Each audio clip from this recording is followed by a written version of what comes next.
Hey everyone, nearly 95% of people who watch my videos haven't subscribed yet. If you're enjoying the content, I'd really appreciate it if you hit that subscribe button. It means a lot. Also, be sure to give the video a like and drop a comment below. Your interaction helps more people discover the channel and supports its growth. Thanks a ton for being here. By the way, I'd love to know which country or city are you watching from?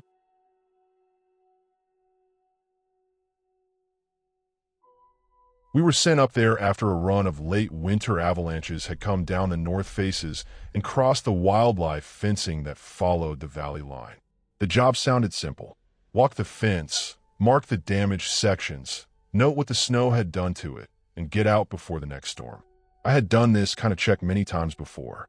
It was quiet work. Cold. Slow. The kind of day where your breath sounded too loud inside your own head. The fence was meant to guide animals away from the highway lower down. Heavy steel posts, thick wire, built to take snow load. Avalanches usually crushed it flat or snapped posts clean off. That was what I expected to see when we snowshoed up there. The first few sections looked normal for avalanche damage. Posts leaned downhill. Wire pushed tight against the snow, frozen in place.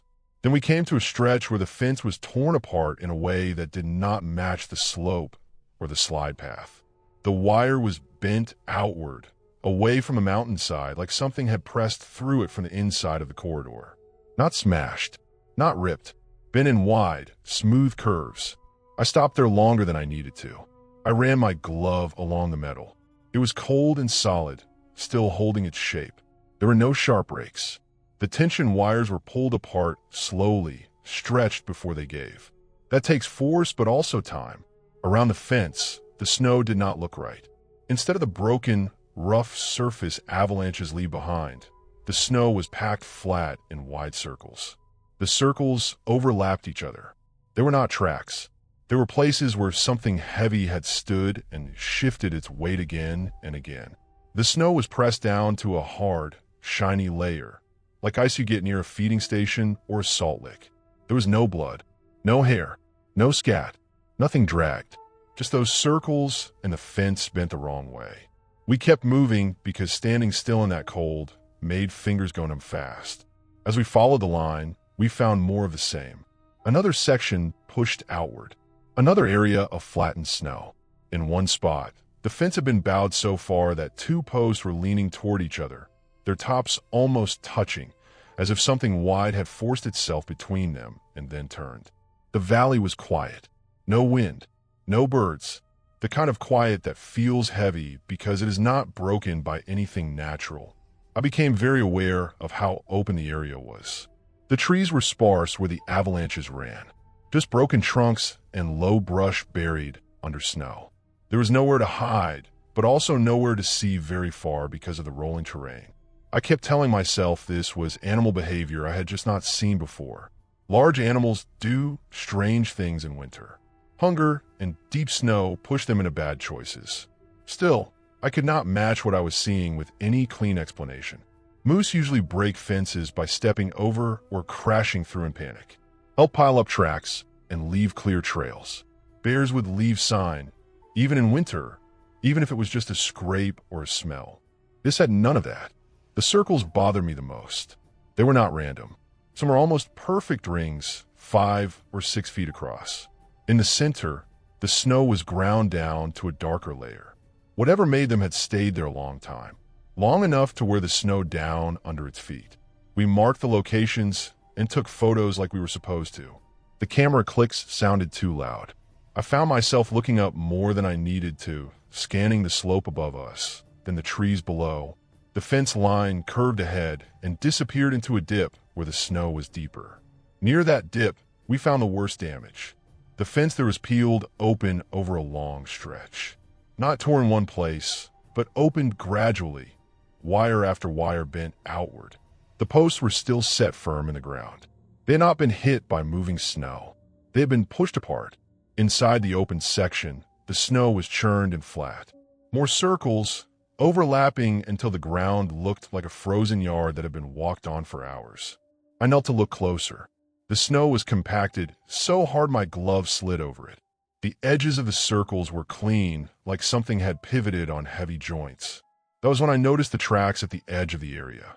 They were faint and partly drifted over, but they were there. Large, split hooves, deep, set wide apart. Moose tracks, bigger than any I'd seen in person before. The realization did not make me feel better right away. It made the picture clearer, but also heavier. A bull moose in winter can weigh well over 1,000 pounds. In deep snow, they pace. They turn in place. They test obstacles slowly because breaking through costs energy they cannot spare. If one got trapped between the fence and the avalanche debris, it would push, rest, turn, push again, hour after hour. There was no blood because nothing had been injured. No hair because the wire had not scraped it hard enough. Just pressure and time. We followed the tracks away from the fence until they faded into timber where the snow was deeper and softer. At that point, the valley felt different. Not empty anymore, but recently used. I kept thinking about how close we might have been to that animal without knowing it. How quiet something that big can be when it does not want to be noticed. We finished the check and headed back down. My legs burned and my shoulders ached, but I did not stop watching the trees until we were well clear of the area. Back at the station later, the photos and notes made sense laid out on a desk. The pattern was there. A single large bull, winter-stressed, working its way along the fence line, trapped briefly, then finding a way through. The ending was clear and simple in the report. Wildlife damage due to a bull moose. Fence failure caused by sustained pressure, not impact. Area recommended for temporary closure during heavy snow years. Even with that explanation written down, the memory still sits heavy with me. Not because of anything unreal, but because of how close ordinary work can put you to something powerful and desperate. The fence was bent because something needed to move through it slowly on its own terms. Knowing what did it does not erase how wrong it felt to stand in those circles and realize how long something had been there, turning in place alone in the cold, just out of sight.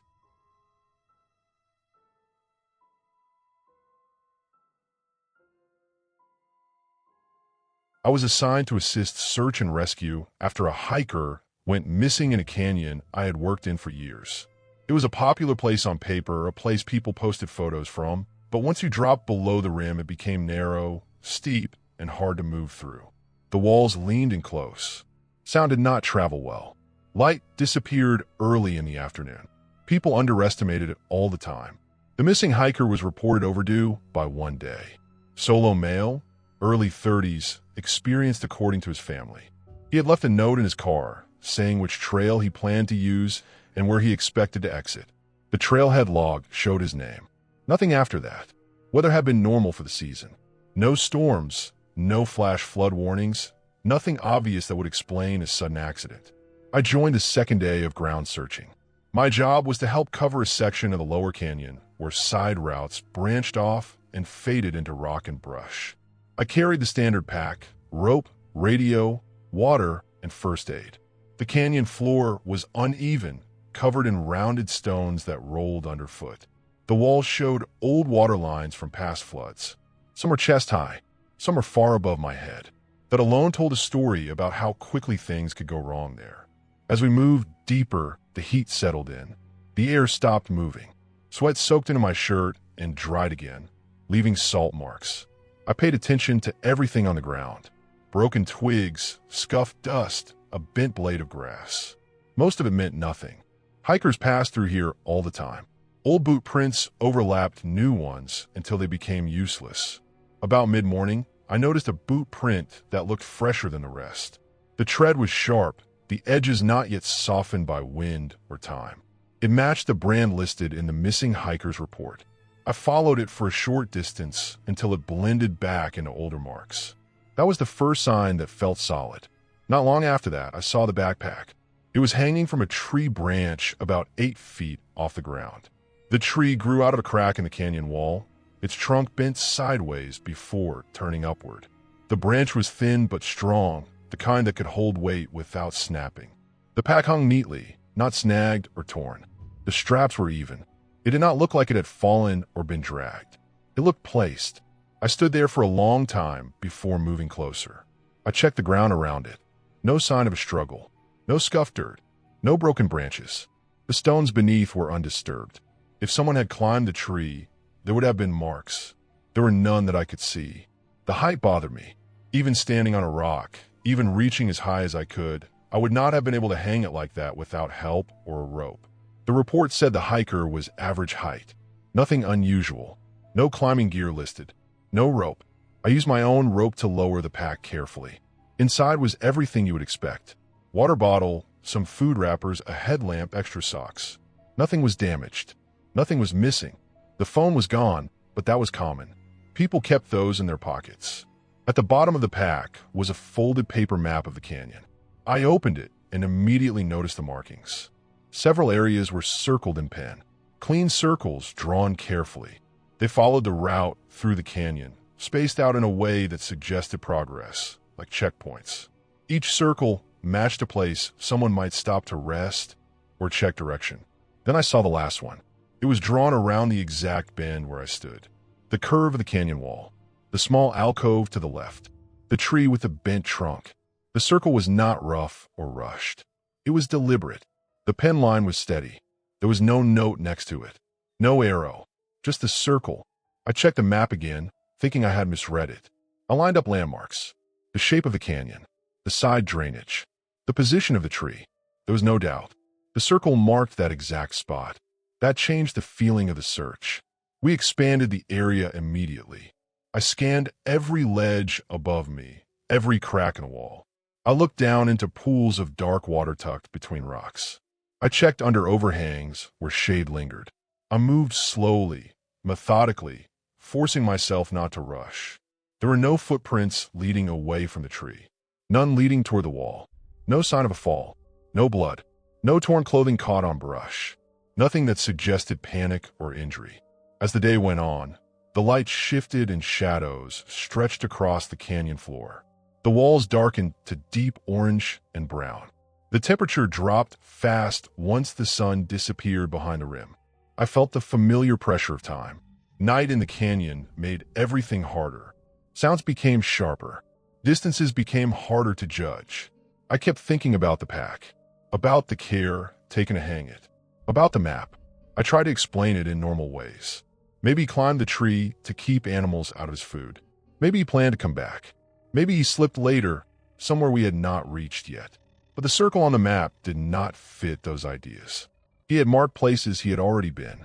This one meant he had stood exactly where I was standing now. He had known where he was. He had not been lost at that moment. We searched until dark forced us out. Over the next several days, teams covered the canyon from rim to rim. Dogs were brought in. A helicopter scanned from above. Side canyons were checked. Water was probed. Nothing turned up. No clothing. No remains. No gear.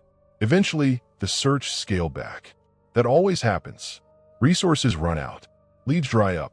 The case moved from active rescue to recovery, then to open-ended. The canyon returned to its normal rhythm. Hikers came back. Photos were taken. Life went on. I returned once more weeks later, on my own time, to walk that stretch again. I stood beneath the tree where the pack had hung. The branch was still there, unbroken. I looked up at it for a long time. I traced possible ways someone could have climbed it. None made sense without tools. The only thing that stayed with me was how ordinary everything else had been. No sign of violence. No sign of fear. Just a man who had been careful enough to mark his map, careful enough to hang his pack, and then was gone. The official report listed the cause as unknown. Likely accident, likely fall or exposure in an unsearched area. That is how these things are written. Clean, simple words to close a file. But I know what we did and did not find. I know the ground we covered and the places we checked. I know that the last clear evidence of him showed intention, not panic. He had stopped there on purpose. He had marked it, and whatever happened after that left nothing behind. When I think about that canyon now, I do not think about danger in a dramatic way. I think about how easy it is for someone to step out of view and never step back in. How a place can keep a person without leaving a trace. And how sometimes the only thing you ever get is a circle on a map drawn around the spot where you realize the search is already too late.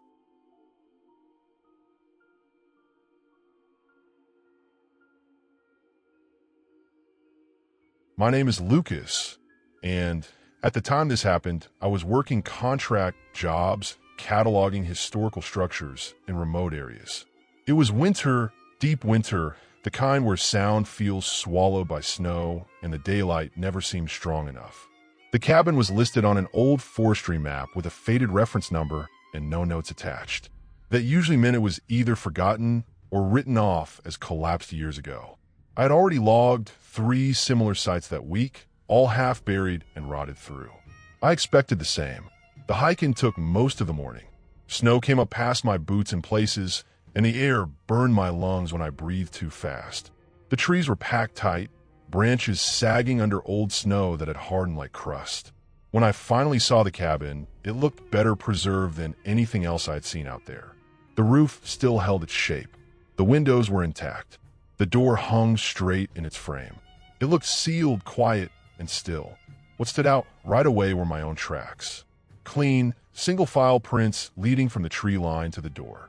Nothing else around them. No animal tracks, no drag marks, no wandering paths. The snow was undisturbed everywhere else, smooth and dull under the gray sky. That meant nobody had been there since the last snowfall, which had been at least 4 days earlier. That was normal. Remote cabins stayed untouched for years. The door opened with resistance, wood swollen from moisture and cold. Inside, the air was stale and dry at the same time like old paper. Light filtered in through the windows and showed dust hanging in the air. Everything was coated in it. The shelves, the table against the wall, the old stove. Everything except one thing. A wooden chair sat in the center of the room. It was not part of the normal layout. The table was pushed against the wall. The bed frame was in the corner. There was no reason for a chair to be out there. The dust around it was disturbed, scraped away in thin arcs. When I looked closer, I saw fresh marks on the floor where the legs had dragged. The wood underneath was lighter, not yet darkened by time or grime. Those marks were new. The rest of the floor was untouched. No footprints, no scuffs, just that one set of scrape lines leading from near the wall to the center, then stopping. Dust had already started to settle again, but not enough to hide what had happened. I stood there longer than I should have. My breath sounded too loud in my ears. I remember noticing how the chair was angled, not square with the walls, turned slightly toward the window. It felt deliberate, not staged for storage, not knocked over and set back. It was placed. I checked the rest of the cabin slowly. The back room held old tools, rusted and stiff. No food, no bedding that looked recently used, no heat source that had been active in years. The stove was cold and packed with ash that had settled into a solid mass. There were no signs of animals nesting, no droppings, no chewed wood. The place was sealed and dead. When I stepped back outside, the cold hit harder. I walked a slow circle around the cabin. My footprints went in. My footprints came out. That was it. No other paths. No place where someone had stood watching. No trail leading away. The snow wrapped tight around the foundation and stretched clean in every direction. I told myself there were explanations. Wind could move things inside old buildings. Floors settle. People imagine patterns when they're alone too long. I wrote notes, took photos, measured the structure. I avoided looking at the chair through the window, but I could feel it there anyway. As I was packing up, I noticed something else. One of my original footprints leading away from the cabin looked wrong. The heel was deeper, pressed harder into the snow. It was the kind of mark made when someone stops suddenly. I followed my own tracks back and saw another like it near the door. I remembered pausing there, but I did not remember stopping that hard. On the hike back, I kept checking behind me. The trees did not move. The forest stayed quiet. By the time I reached my truck, daylight was already thinning. I drove out and filed the cabin as intact, but unsafe, noting unexplained interior disturbance. That night, I cannot let it go. The scrape marks bothered me more the longer I thought about them. Dust does not lie. It settles evenly over years. Those marks were recent. Someone had been in that cabin after the last snowfall. They had moved the chair. Then they had left without leaving tracks. The next morning, I went back. The weather had stayed clear overnight. No new snow. My tracks from the day before were still there, stiff and glazed. When I reached the cabin, I stopped. The door was open. My footprints still led to it. but there were now others layered on top of them. Same size as mine, same tread pattern, same spacing. They followed my path exactly, step for step, like someone had walked in my tracks on purpose. Inside, the chair was no longer in the center of the room. It was back against the wall, pushed under the table. Dust covered it evenly now, as if it had never been moved. The scrape marks were gone, blurred and softened by a fresh layer of dust that had not been there the day before. I walked the room again. Nothing else had changed. No signs of use. No warmth. No life. Just correction, like someone had erased a mistake. Outside, the second set of footprints ended where the first ones did, near my truck tracks. There was no path leading away. No return trail to the cabin. I did not finish the catalog entry. I marked the site as inaccessible and requested it be removed from future surveys due to structural uncertainty. That was accepted without question. I never went back. Years later, when satellite updates replaced most field checks, I looked up the coordinates. The cabin was no longer listed. The map showed empty forest. I still think about that chair and how something had taken the time to put it back. Not to hide, not to escape, but to restore the room to how it was supposed to look. That was the part one could never explain away. Whatever had been there did not want to be seen, and it knew exactly when I would leave.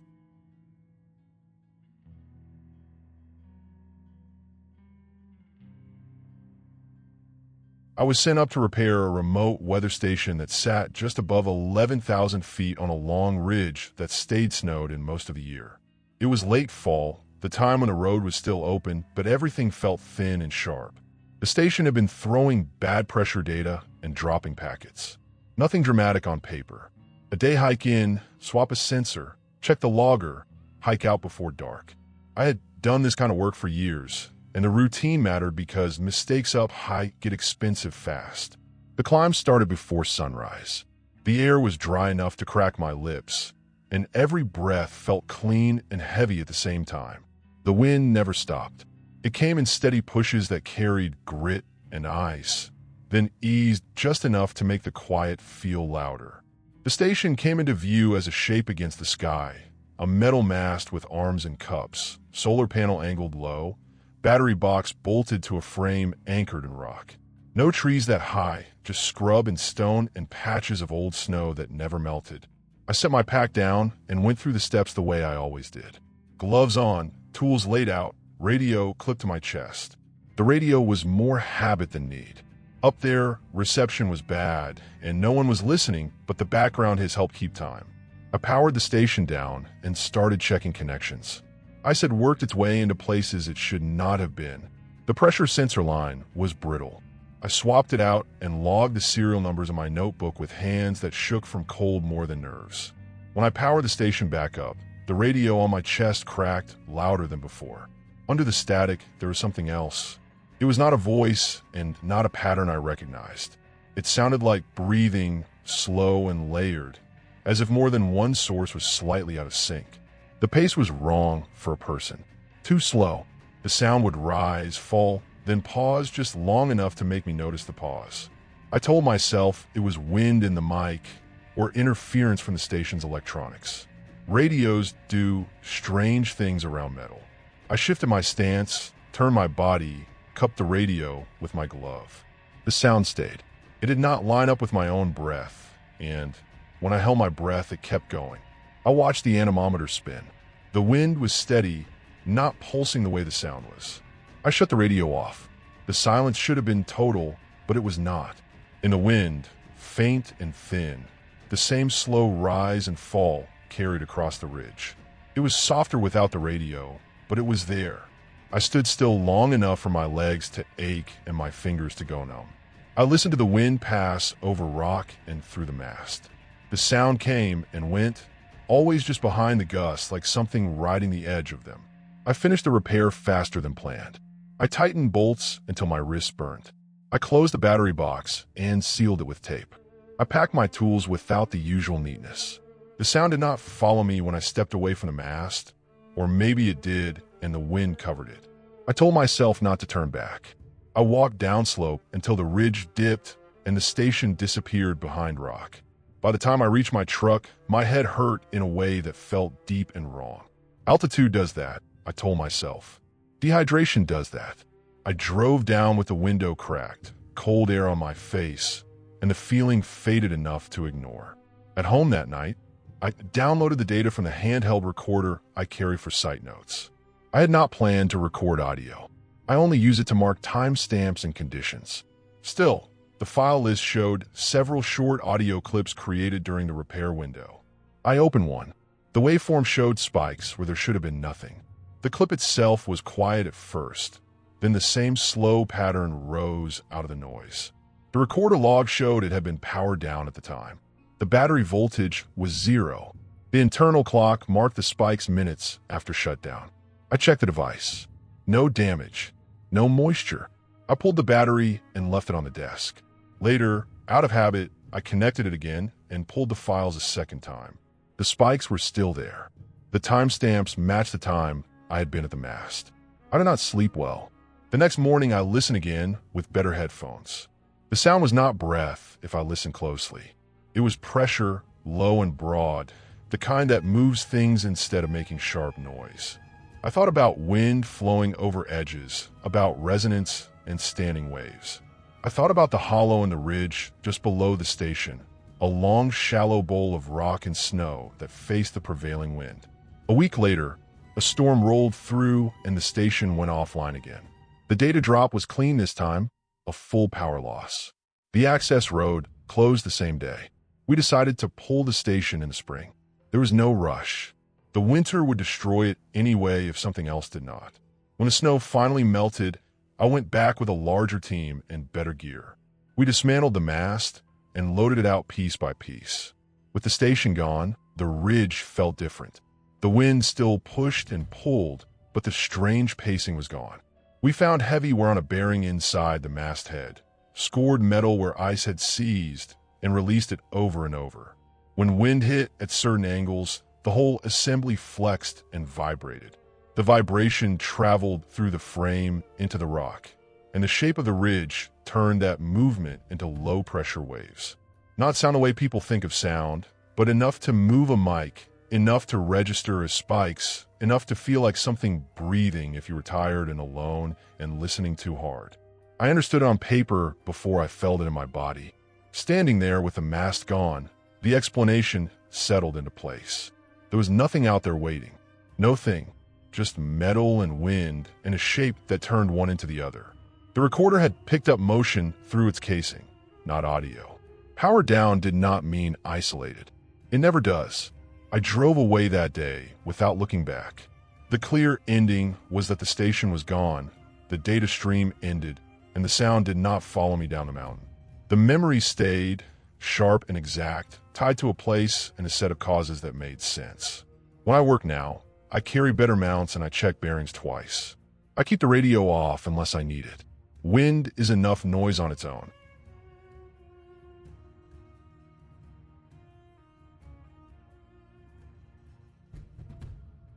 I had just finished my ranger training and was assigned to a section of Colorado wilderness that very few people ever visited. It wasn't a popular trail, and I liked that. My job that day was to correct some old maps. There were areas marked as impassable or uncharted, and my task was to verify them, adjust the lines, and take detailed notes on terrain features. I set out early, carrying a map, compass, GPS, notebook, and enough water and snacks for a full day. The forest was dense, a mix of pine, aspen, and fir, with underbrush thick enough to snag my pants as I moved through. Sunlight filtered down in thin beams, dust motes floating in the light, and I felt a quiet thrill just being on my own in such a remote place. As I followed the old contour lines and streams, I noticed something odd. Small piles of stones, cairns, stacked in places that didn't correspond to any trail or marker on my map. At first, I thought they were old markers left by previous rangers or hikers, maybe for surveying, but there were too many, and they were placed in such strange positions. Each cairn seemed to point slightly off trail, as if marking a direction, but not toward any visible landmark. Curiosity got the better of me, and I decided to follow them, marking their positions in my notebook. At first, it seemed harmless. The cairns led me along small game trails, over fallen logs, and past rocky outcrops. I felt like I was uncovering some secret path through the forest. My pace was slow because I kept stopping to note each cairn, but it was fascinating, almost meditative, seeing the tiny human effort in the middle of the vast wilderness. Hours passed, and the path I was taking became more rugged, the trees closer together, the light dimmer as the sun moved behind the mountains. The GPS still showed me in the general area I needed to map, but the terrain wasn't matching what I expected. That's when the unease started. The cairns weren't consistent.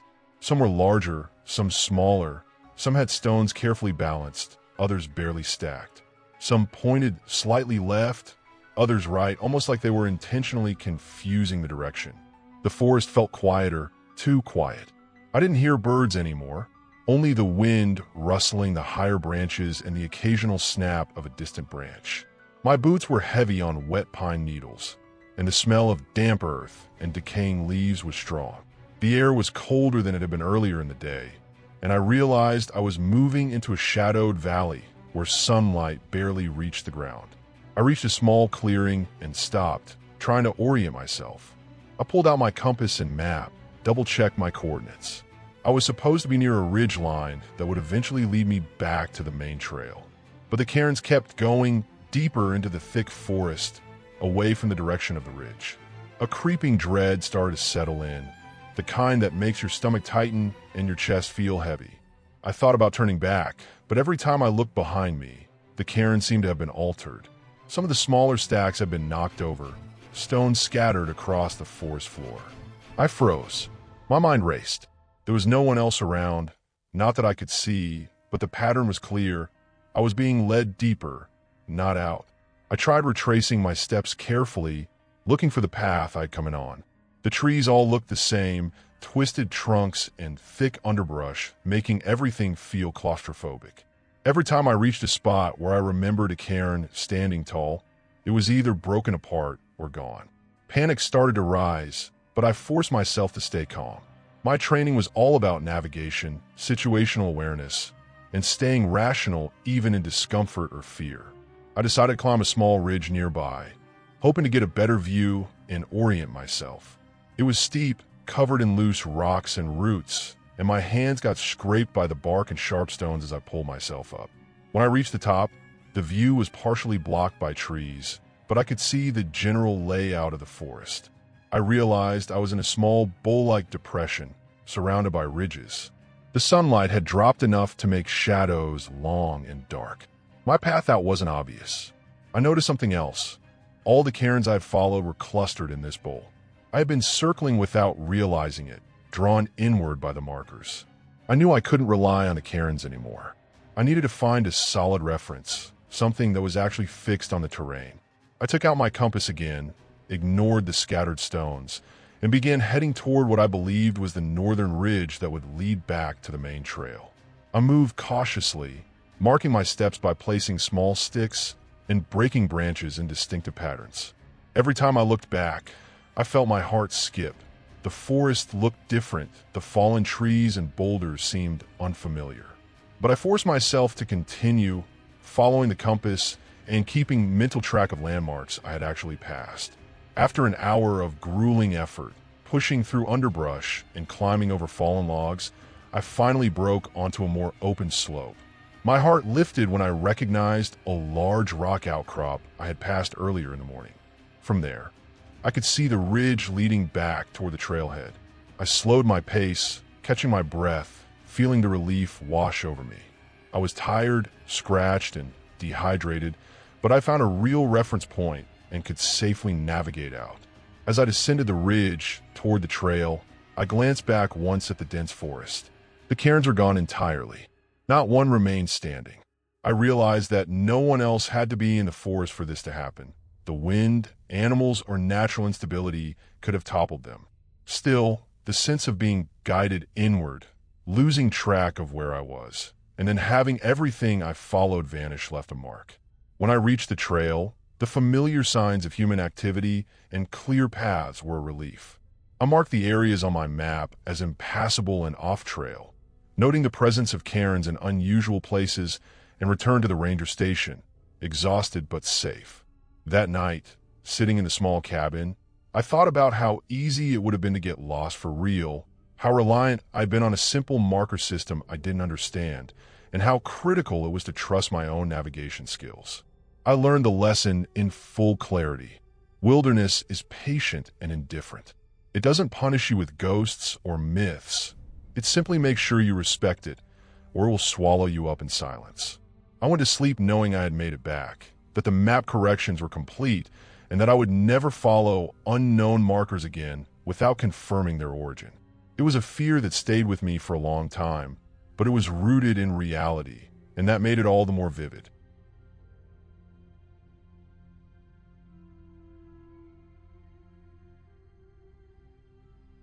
I was called out to assist law enforcement on a report that sounded straightforward at first. Someone thought they had found a shallow grave in a remote section of land outside the city. The call came in on a late spring afternoon, the sky overcast and low, the kind of weather that makes everything look heavier than it is. I drove the old Park Service truck down the narrow dirt track, passing thick stands of pines and patches of scrub that had survived the recent control burns. The air smelled faintly of wet soil and new growth, but there was an edge to it, a metallic sharpness that put me on alert the moment I got out of the truck. The officer who met me at the site was tense. He led me through a thin line of trees to a clearing, and the first thing I noticed was the soil. It had been freshly turned, dark and moist, like the earth was still bleeding from something, though nothing was in it.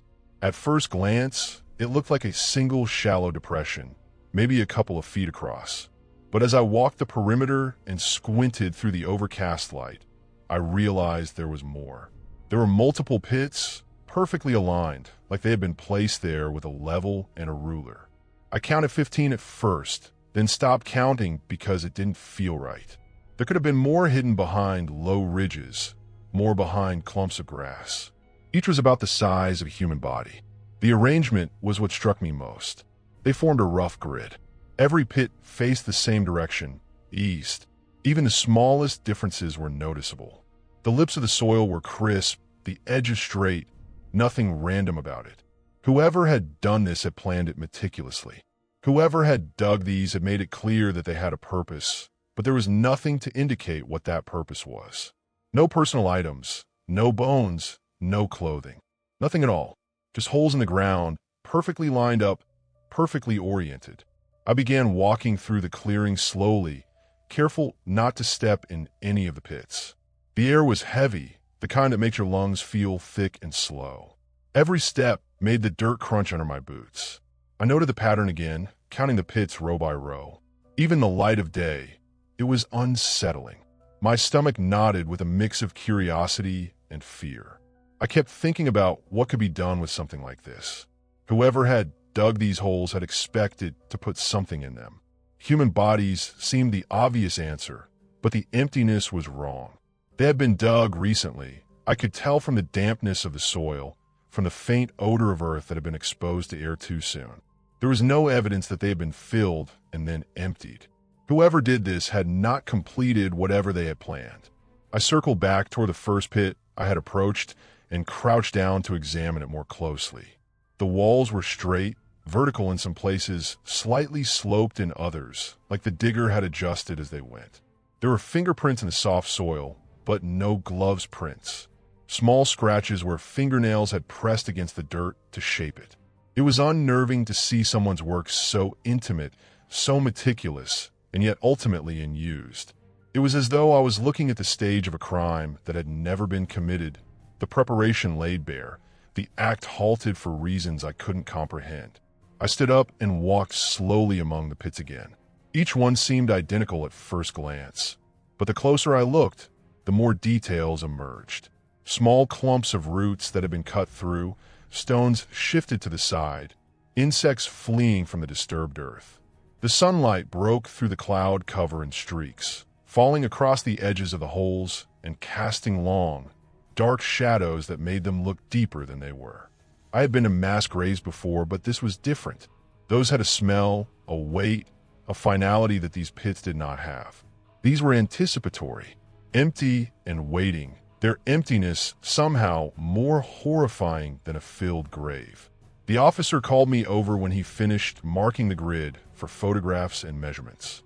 He was pale, his hands shaking slightly as he handed me the tape measure.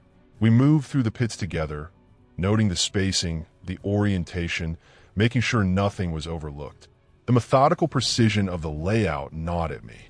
Whoever had done this had a plan, a rigid one, and I felt a creeping fear realizing that we had stumbled across the preparation of something methodical and cold. Not chaotic, not impulsive, but deliberate. Hours passed. We worked in silence, marking, measuring, photographing. By the time the sun began to dip behind the tree line, the forest was quiet except for the occasional wind brushing through the pine needles. The shadows had grown long and dark, filling the empty pits with a kind of depth that made my stomach turn. I kept expecting something to appear in one of them, some sign of what was supposed to be there, but nothing came. It was all still, silent. When we left, the site was untouched, the pit still open, still perfectly aligned to the east. I thought about the emptiness all the way back to my truck, the planning it would have taken, the patience, the calculation. Whoever had done this had imagined something we could not see, had prepared for a moment we had not yet witnessed. That thought stayed with me, heavy in my chest. The holes were empty, but the purpose behind them lingered, a dark weight pressing down on every memory of that clearing. I realized then that I didn't need to see a crime to feel the presence of one. The meticulous planning, the care, the emptiness, it all screamed of intent. I left the forest with that image burned into my mind.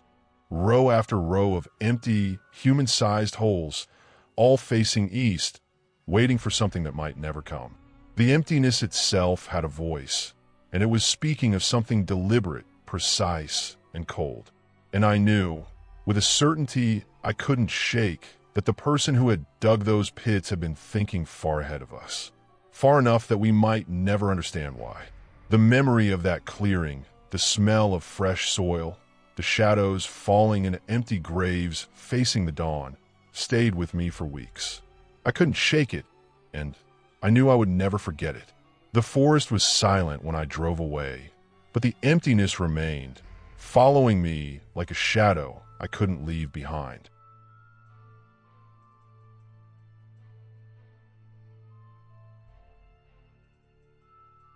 I do not use my real name, even now.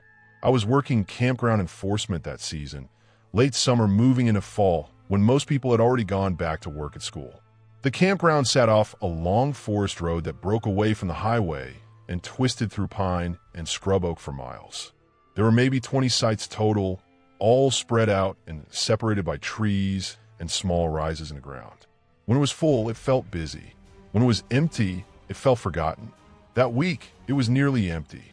I was the only staff assigned to check permits, log plates, and keep an eye out for fire restrictions.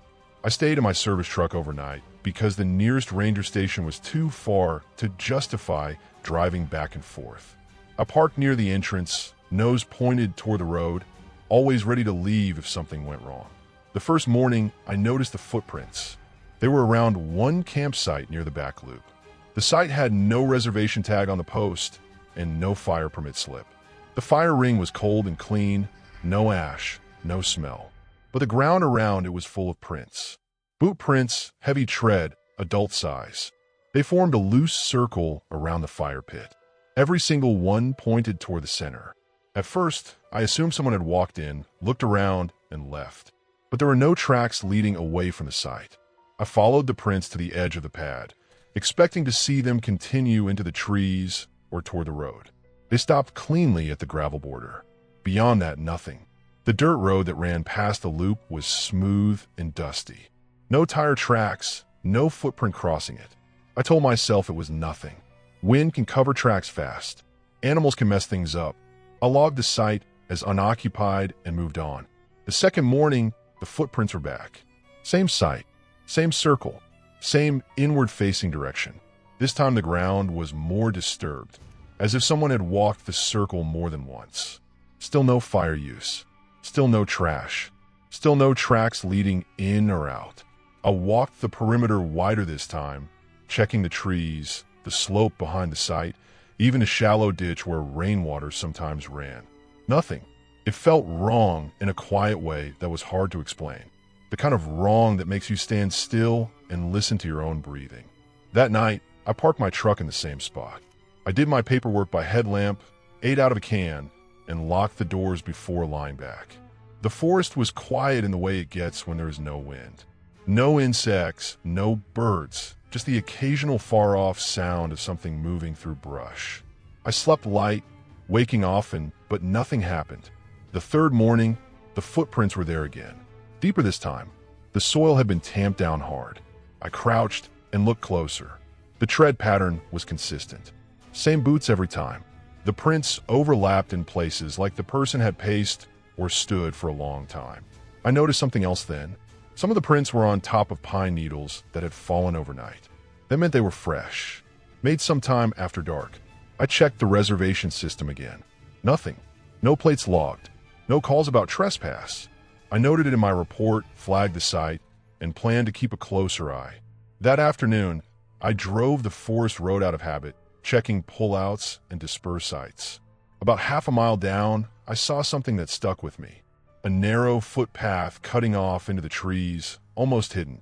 It was old, barely visible, like someone had been using it carefully for a long time. I followed it a short way on foot and found a flat area tucked into a shallow draw. No tent, no trash, just packed earth and a few stones arranged in a rough line. Someone had been there. I did not find anyone. That night, I stayed awake longer. I left the cab light off. The moon came up late and thin.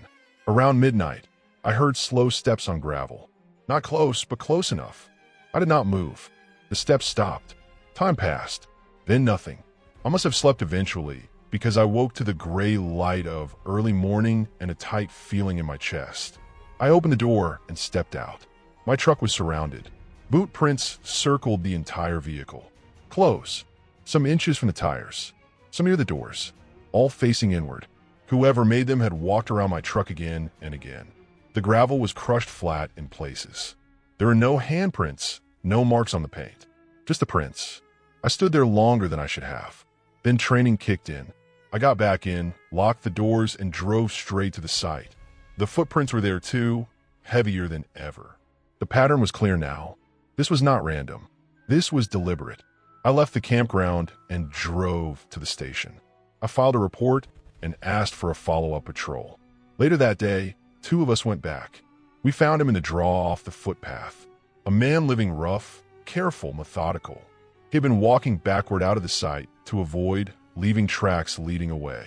He wore the same boots every time. He liked the feeling of control, of being unseen. He admitted to watching the campground at night. Watching me. He was removed, trespassed, and handed off to county deputies. The site was closed for a week. I finished my shift elsewhere. Even now, when I see footprints in dirt, I check which way they face.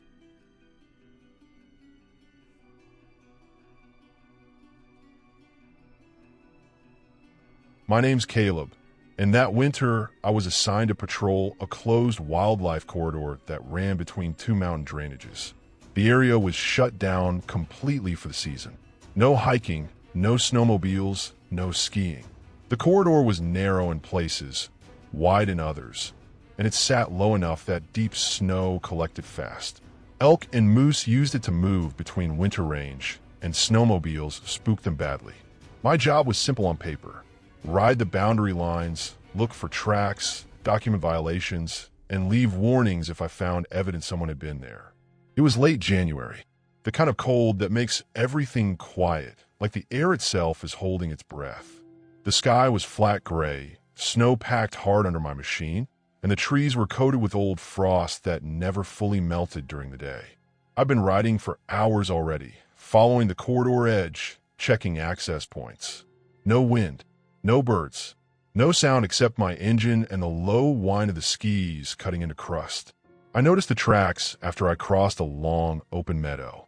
At first, I thought nothing of it. Snowmobile tracks are common near trailheads, even where they shouldn't be. But these were fresh. Sharp edges. No drift. They crossed the meadow and merged with my own trail from earlier that morning. That's when it fell off. They weren't crossing at an angle. They weren't coming from anywhere else. They were directly on top of my track. I slowed down and leaned over the handlebars to look. The ski grooves lined up exactly. Same width, same spacing. The track depth matched mine perfectly. I told myself it was probably from earlier in the week, maybe before the last light snowfall. But I knew that wasn't true. I had laid those tracks less than an hour before. The snow hadn't fallen since. I kept going, watching behind me more than ahead. The corridor narrowed into timber, where the trail twisted between spruce and lodgepole pine.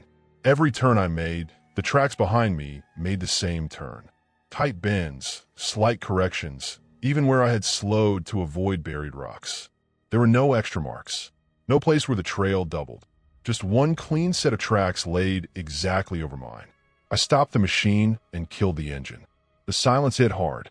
No ticking metal, no wind through branches, no distant highway noise.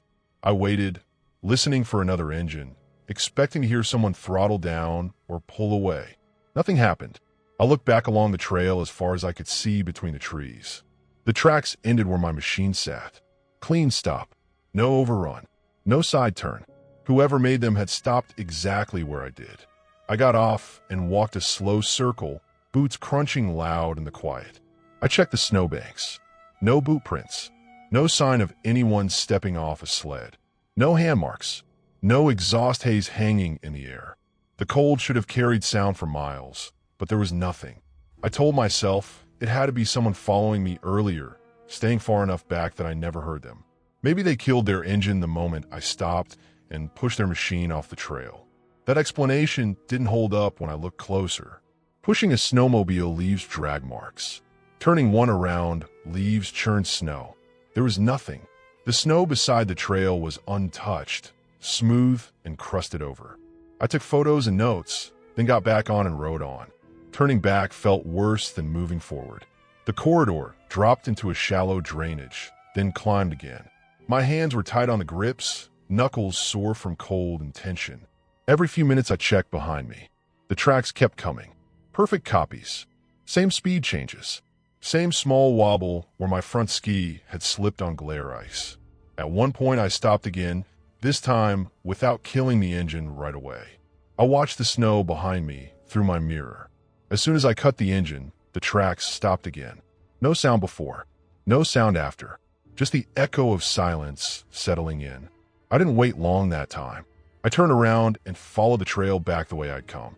Riding my own tracks felt wrong, like I was retracing something I shouldn't. The copied tracks were still there, still matching mine exactly, now layered so perfectly that it looked like only one machine had ever passed. As I got closer to the meadow, the light started to fade. Gray turned to blue.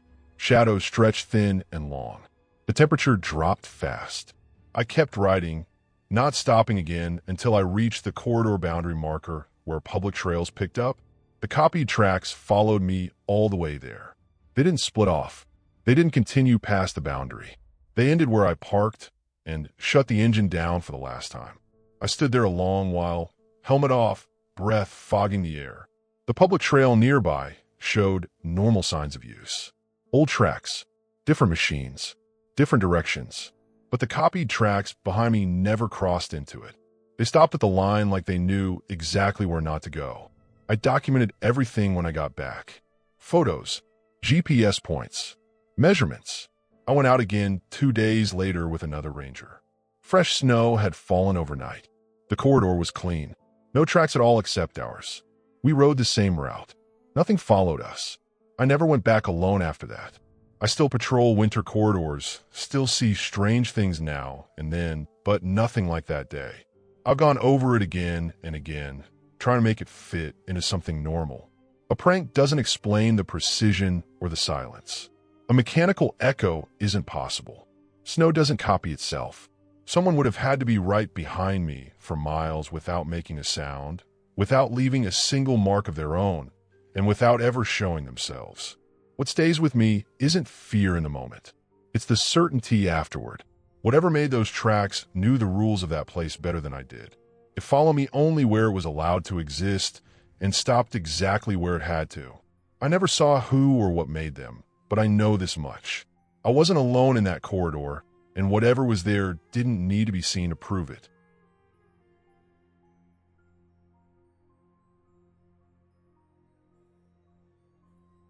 I was mapping hazards for climbers in a steep limestone section that rarely saw traffic.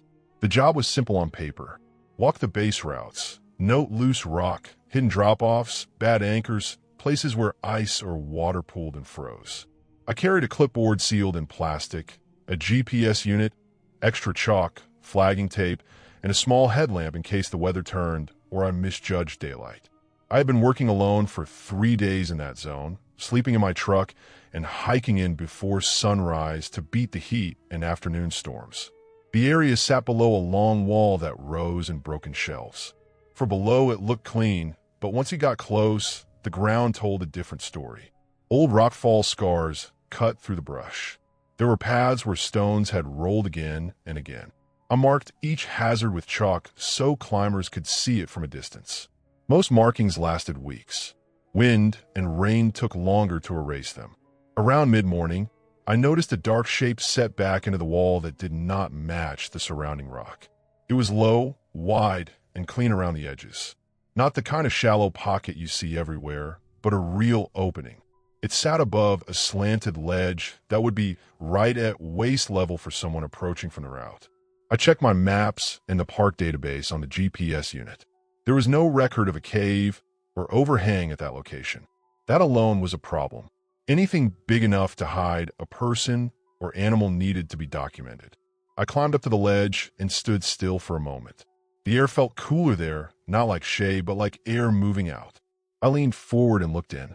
The entrance dropped back farther than it looked from below. I marked the outside with chalk, a simple line and an arrow, the same way I marked loose blocks. Then I clipped on my headlamp and stepped inside. The floor sloped gently down. The walls were smooth in places and sharp in others. It did not feel like a den.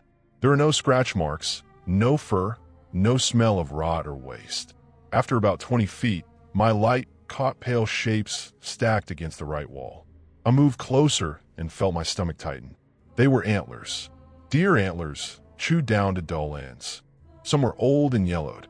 Others were fresher, darker at the base. They were arranged in rows, parallel to the wall, like someone had taken the time to sort them by size. I scanned the floor. There was no scat, no pellets, no piles, nothing ground into the dirt. No nesting material, no leaves dragged in, no bones other than antlers. Predators leave a mess. Even rodents leave signs. This was clean, too clean. The chew marks were heavy and repeated, not the light gnawing you see from mice. They looked worked over again and again, the same spots polished by teeth. I felt watched then, not in a dramatic way, but the way you feel when your back is turned in a room you do not know. The air felt thick. Every sound I made seemed louder than it should have been. My breathing sounded wrong to my own ears. I turned my light to the back of the cave. It went farther than I expected, bending out of sight. I did not go deeper. I took photos, careful to keep my hand steady, and noted the lack of animal signs in my book. As I turned to leave, I saw something that made me stop. On the inside wall near the entrance, a chalk mark was already smeared. I had drawn it minutes earlier. The line was dragged downward, not erased by water, but spread by pressure. Chalk dust streaked toward the floor. There were no handprints, no clear prints of any kind, just a mark disturbed from the inside. I stepped out into the light and looked back. The ledge was empty. The slope below showed no fresh tracks I could see. Wind moved the brush, nothing else. I marked the entrance again, heavier this time, and added flagging tape below so I could find it from a distance later. I backed away slowly, not because I thought something would rush me, but because my body told me to keep my eyes on that opening. The rest of the day went wrong in small ways. My GPS lost signal twice. A stone I tested broke free farther back than expected and nearly took my foot with it. I kept thinking about the antlers. Deer shed naturally, but not like that.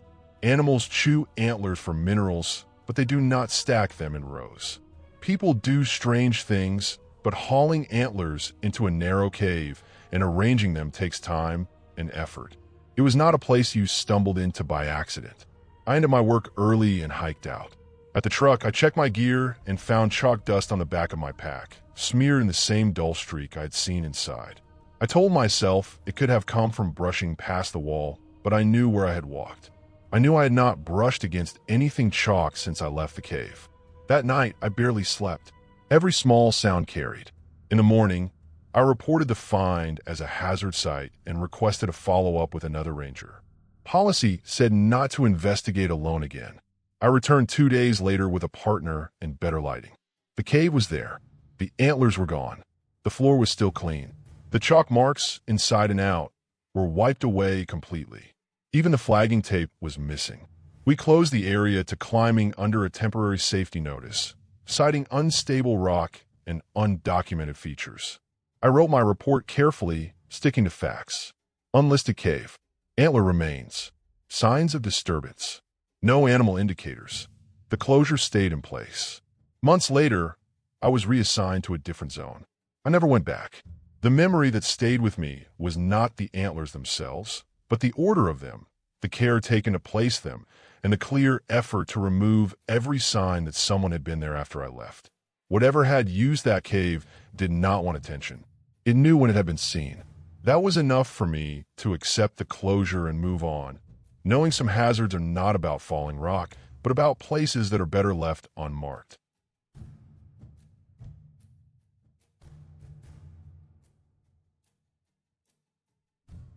Three of us were assigned to pull wildlife cameras along a rough stretch of the Front Range, the kind of work that looks calm on paper and feels long and lonely once you are out there. It was late fall, cold enough that the ground stayed hard all day and the air burned your nose when you breathed in. I had done this route before. The cameras were set along game trails that cut through mixed pine and scrub oak, with steep folds of land that kept you out of sight from roads. We were tracking movement patterns. Nothing exciting, just weeks of empty frames and the occasional deer or lion passing through at night. The day started normal. We parked where the service road ended and hiked the rest, packs heavy with extra batteries and memory cards. The wind came in slow waves through the trees. It smelled like dust and coal metal. We worked methodically, checking each unit, swapping cards, writing times in our notebooks. By mid-afternoon, we were tired and quiet, moving on habit more than thought. One camera near a narrow drainage caught my attention before I even pulled the card. The housing was tilted, not ripped off the tree or knocked sideways, just bent slightly forward as if the trunk itself had softened. I remember thinking ice damage or maybe a bear rubbing against it. I made a note and took the card, expecting cracked plastic or water inside. Back at the truck, we started reviewing footage to make sure nothing was wrong before heading out. Most cameras were exactly what we expected. Empty frames triggered by wind, a few blurred shapes that resolved into elk legs or a foxtail. Then we opened the folder from that drainage camera. At first it looked broken. Frame after frame showed nothing. No animals, no motion blur, just darkness. Then the timestamps jumped to a single night. From 11:42 p.m. onward, every image was triggered continuously. The lens showed no clear shape. It was as if something had moved so close that the camera could not focus at all. The center of the frame shimmered, like heat rising off asphalt, even though the temperature that night was well below freezing. Along the edges of the image, a faint white haze would bloom and fade in rhythm. It took a few seconds before I understood what it was. Condensation. Breath hitting cold glass. The camera kept firing for hours. The fog thickened, thickened again. Sometimes the shimmer pulsed harder, like a chest moving close enough to distort the air. There were no eyes, no fur, no outline. Just presence. The timestamps marched forward without gaps. Midnight, 1 a.m., 2, 3, 4. The last frame came at 4:09 a.m. Then nothing. The battery died. We sat there longer than we needed to, scrolling back and forth, checking metadata. The battery had been full when the camera was set. It should have lasted months. It was drained in one night. No sign of impact. No sudden break in recording. Just hours of something standing inches from a lens. We went back out to retrieve the unit itself. The light was fading fast by then, the sky going flat and gray. When we reached the tree, The damage was worse than I had first thought. The housing was not cracked or torn open. It was crushed inward, evenly, as if strong hands had wrapped around it and squeezed. The metal backing plate was bowed. The lens ring was oval instead of round. The mounting bracket was still tight to the tree. Whatever did it had not yanked or struck. It had compressed. I picked it up and felt how light it was without the battery charge. The plastic creaked when I pressed it. There were no claw marks, no teeth marks, no fur caught in the seams. The ground around the tree was scuffed smooth, leaves pressed down, dirt compacted into a dull sheen. I noticed the smell then, a sharp, sour odor mixed with wet earth, like sweat that had soaked into soil and dried. The hike back felt longer. The woods were quiet in a way that made every step sound loud. I kept thinking about the height of the camera. It was mounted higher than a bear's chest, angled slightly down. To block the lens completely, something would have had to lean in, stay there, breathe steadily for hours, and not shift enough to reveal itself. I replayed the images in my head, the fog blooming and fading, the steady rhythm. That night, after we logged the equipment and wrote our report, I could not stop going over possible explanations. A person could have found it, maybe someone living rough out there, curious or angry. But standing motionless for over 4 hours made no sense. Animals came and went. They sniffed, bit, rubbed, then moved on. None stayed. None crushed metal like that without leaving marks. The next week, we pulled the remaining cameras in that area early. There was no discussion about replacing them. The data was incomplete, compromised. Officially, the damage was listed as unknown mechanical stress. The images were archived and flagged. I went back to that drainage one last time to remove the strap scar from the tree. The ground had returned to normal, leaves scattered by wind, no sign of what had been there. Months later, I still think about the timing. From late night into early morning, hours when the world is quiet and empty. I think about how close the lens had been to whatever was breathing on it, close enough to fog glass and drain power through constant triggering. I think about the even pressure that crushed the housing without tearing it free. I did not tell people about it in detail. On paper, it is just a damaged camera and bad data. In my own notes, I wrote that the area showed prolonged stationary interest by an unidentified large subject. That was as far as I could go and still be honest. The cameras from that route are now set farther back from trails, higher up, angled wider. We stopped placing them in narrow drainages. I still work the Front Range. I still walk those quiet places and check trees at trails. But when I mount a camera now, I make sure it cannot be reached easily. And when I review empty frames late at night, I pay close attention to the ones that show nothing at all, because I know now that empty does not always mean absent.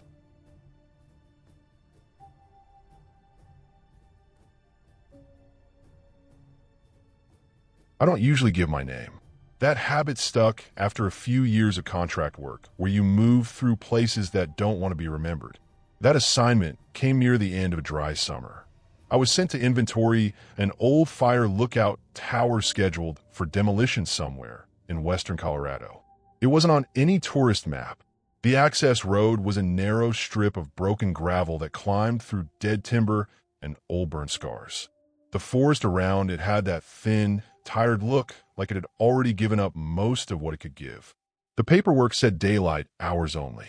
No power, no radio. In and out in one day, if possible. The tower had been inactive for decades and was considered unsafe for overnight use.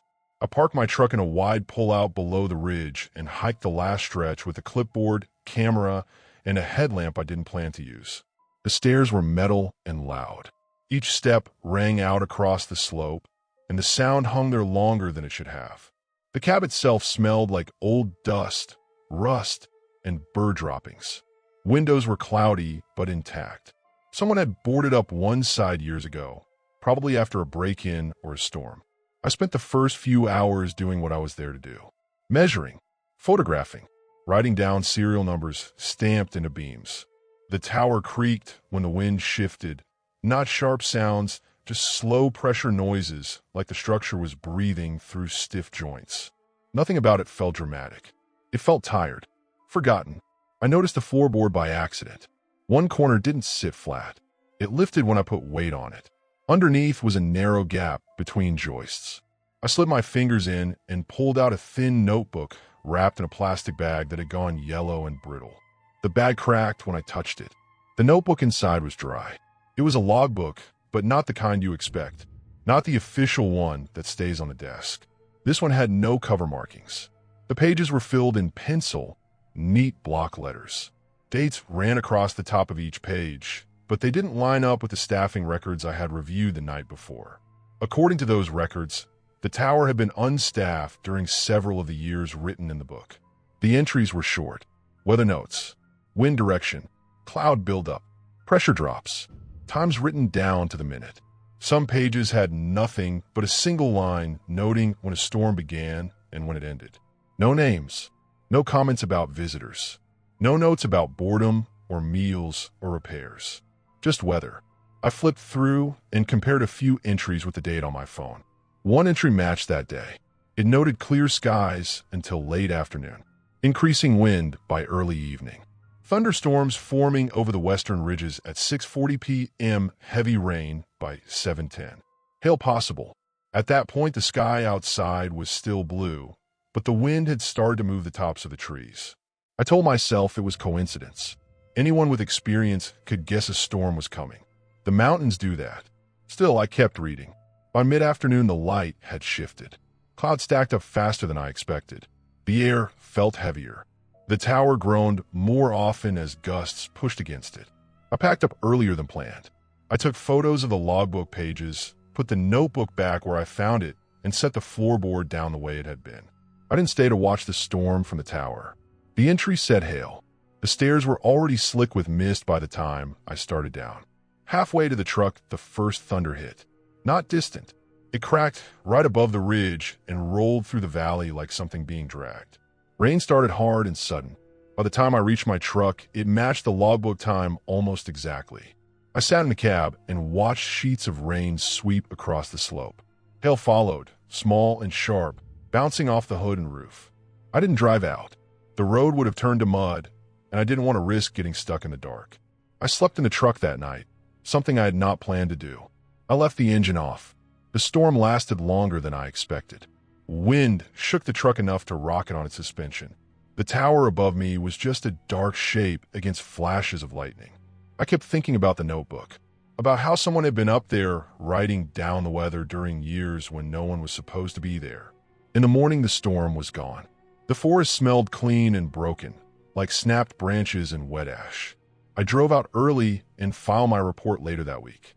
I mentioned the hidden logbook. I included the photos. I wrote that the structure should be dismantled carefully because of unknown prior access. 2 months later, I got a call from a coworker. The tower had burned down. Fire crews said it started inside the cab. No lightning strikes recorded that night. No active power sources. No official cause determined. The site was written off as a loss. I thought about the notebook then, about someone spending years alone up there, watching storms, writing them down, learning the patterns so well they could predict them down to the minute. Someone who knew that tower better than any map or record showed. Someone who might have come back one last time before the demolition, not to save it, but to erase it. The fire closed the case. The tower was gone. The logbook was gone with it. There was nothing left to inventory. I still think about that day when storms roll in fast and exact. Not because I believe in anything strange, but because I know what people will do to places they feel belong to them. I learned that some records aren't meant to be filed, and some structures don't disappear quietly.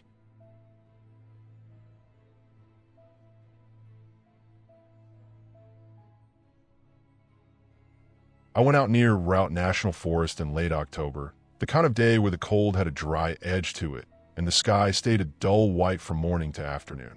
A hunter had reported an injured elk calf stuck near a ravine, and the details were thin but concerning enough that I was asked to check it out before nightfall. Injured calves don't last long out there, and if it was trapped or tangled, it needed to be handled quickly. I parked at a turnout off a service road and logged my location like I always did, then took my pack and headed in on foot.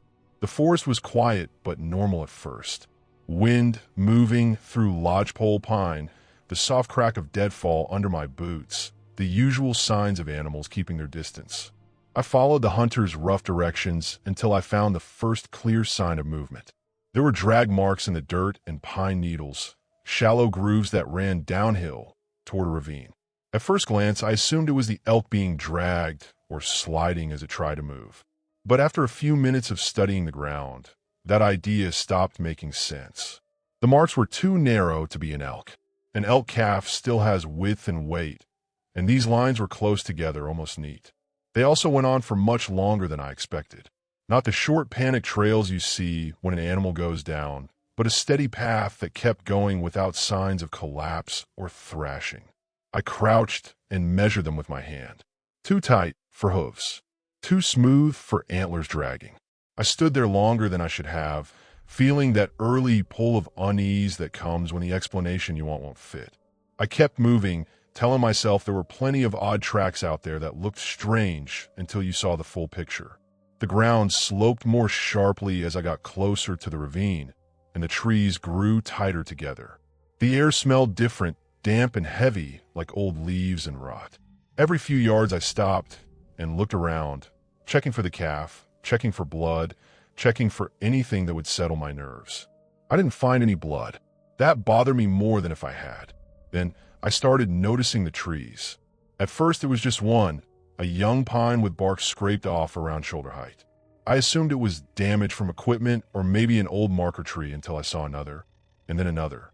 The scrapes were parallel, two long lines running down the bark, close together and even.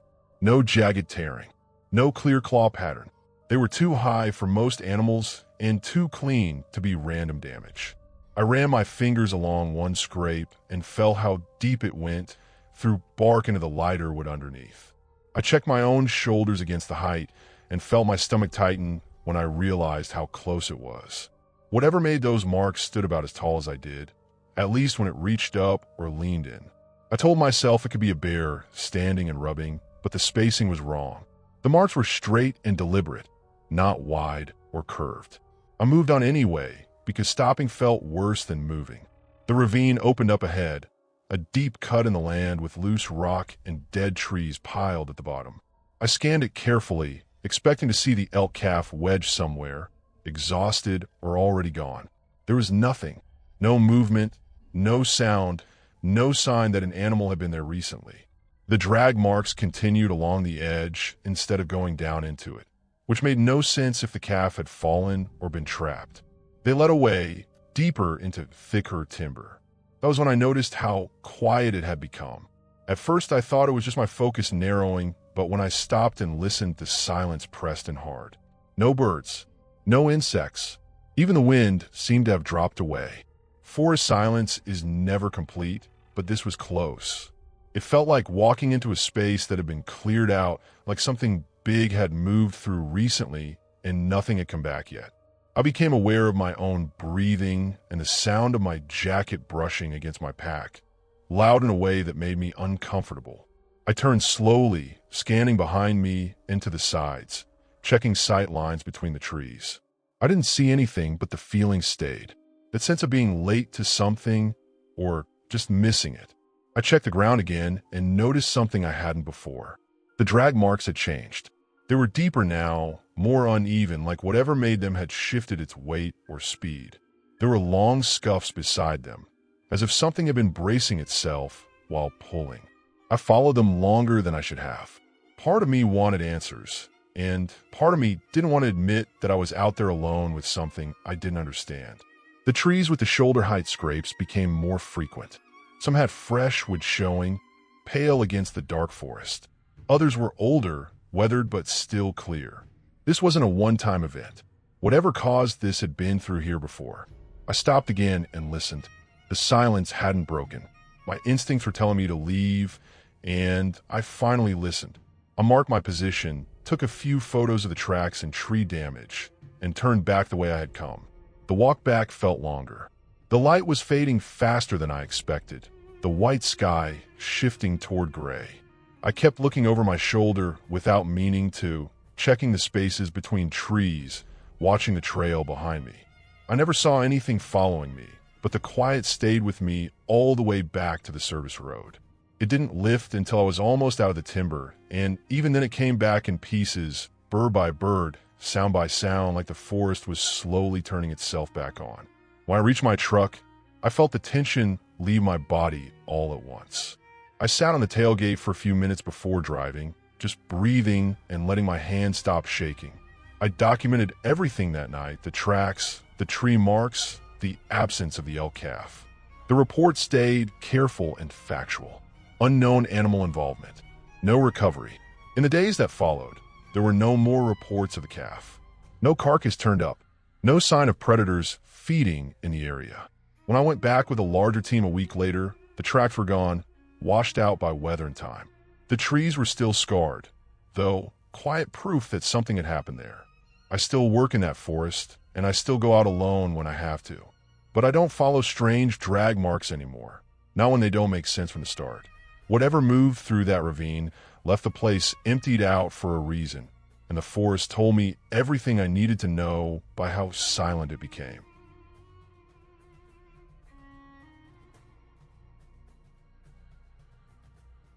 My name is Evan R., and that summer I was a seasonal ranger assigned to remote trail patrol in the San Juan Mountains. I had done 2 previous seasons in lower elevations, mostly checking campfire rings, clearing deadfall, and pointing lost hikers back toward trailheads. This assignment was different. I was covering high alpine zones above tree line, places where people were not supposed to camp at all unless they had special permits. The work was simple on paper. Check permits, look for illegal off-grid camps, document damage, and move people along. In reality, it meant long days alone in thin air, walking through wide, empty basins where sound traveled strangely and the weather could turn in minutes. That day started like most others. Cold morning, clear sky, wind already moving across the ridges. I parked my truck at the end of a rough service road and hiked in from there. Above tree line, the ground was rocky and uneven, with patches of tundra and old snow tucked into the shadows. There were no trees to block the wind, no birds, no bugs. Everything felt open and exposed. The quiet up there was heavy, like it pressed on your ears. I had been following a faint social trail that showed signs of recent use. Boot prints, crushed plants, a few candy wrappers caught in the rocks. The permit logs showed no authorized camping in that basin, so I expected to find either a hidden tent or someone who thought rules did not apply above a certain elevation. I was mentally preparing the usual report, the photos, the coordinates, the long hike back. I crested a low rise and saw the campsite almost immediately. It was set on a flat patch of gravel near a meltwater stream. The tent was small and low profile, the kind people use when they want to stay unnoticed. It blended into the ground, but once you saw it, you could not miss it. What struck me first was that nothing looked disturbed. No trash scattered by wind. No gear thrown around. Everything was neat. As I walked closer, I noticed the details. The tent door was unzipped halfway, like someone had stepped out for a second. A pair of boots sat just outside, side by side, toes pointing toward the tent. Socks were tucked neatly inside them. A jacket was draped over a rock to keep it off the damp ground. A small stove sat on another flat stone, with a pot resting on top. The pot was still warm when I touched it. Not hot, but warm enough that it had not been long. Food was laid out on a piece of plastic. Trail bars, a bag of dried meat, a partially open packet of instant noodles. No animals had touched it. No birds. No marmots. That alone was strange, because animals usually show up fast when food is left out. Up there, anything edible does not last long. I did a slow circle around the site, looking for signs of struggle. Scuffed dirt, broken gear, drag marks. There was nothing. The ground was mostly gravel and tundra, but even so, I should have seen something. Footprints leading away, at least. I saw none. It was as if the person had stood up and vanished. The silence bothered me more than anything else. Wind usually makes noise up there, but at that moment it had died down. The stream made only a faint sound. I realized I could hear my own breathing too clearly. I remember thinking that the place felt paused, like time had stopped for everything except me. I checked the tent carefully. Inside was a sleeping bag laid out, not packed. A headlamp sat near the opening. A map was folded and placed on top of a notebook. The notebook was open to a page with some notes about mileage and weather. Nothing dramatic, just normal planning. The last entry was from earlier that same day. I backed out of the tent and stood there for a long time. Training tells you to document and report, but something about the scene made me hesitate. I felt like I was standing in someone else's moment, interrupting something unfinished. The campsite looked like the person had stepped away, expecting to return within minutes. Not hours, not days. I scanned the surrounding slopes with my binoculars. The terrain rolled gently for a while before dropping off into steeper ground. There were no cliffs nearby that someone could have fallen from without leaving signs. No fresh rock slides. No obvious hazards close enough to explain a sudden disappearance. I checked my radio. Signal was weak but usable. I logged the find and marked the coordinates. Protocol said to leave the site undisturbed and notify law enforcement. I did that. While waiting for instructions, I stayed near the campsite, pacing the perimeter, trying to make sense of it. Time stretched. Clouds moved in slowly, casting shadows that slid across the basin. The temperature dropped. Still no sound of footsteps, no movement, no sign of anyone approaching. I kept expecting to hear someone shout or come walking back into camp, confused to find me there. It never happened. Eventually, I was told to hike out and let a search team handle it. I took photos, made notes, and left everything exactly as I found it. As I walked away, I kept looking back over my shoulder. The campsite shrank into the landscape until it blended back into the ground, almost invisible again. Search teams came the next day. They combed the area for days after that. Helicopters flew grid patterns. Dogs were brought in. Nothing turned up. No gear beyond what was already there. No remains. No clues. No missing persons were ever reported in that zone during that window.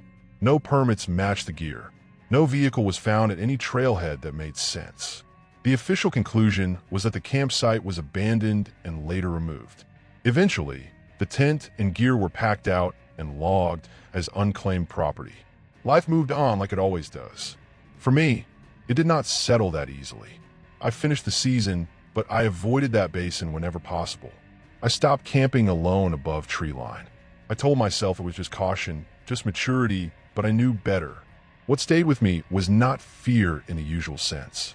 It was the quiet, the way the place felt emptied of something that had been there moments before. The careful order of the campsite suggested intention and routine, not panic. Whoever had been there was organized, experienced, and calm. That made the absence harder to accept. Years later, I still think about that day when I find myself in a silent place. I picture the boots by the tent, the warm pot, the open notebook. I think about how easy it is to step away for a second, how quickly a second can stretch into something permanent. I left the Ranger service after that season. I told people it was for practical reasons.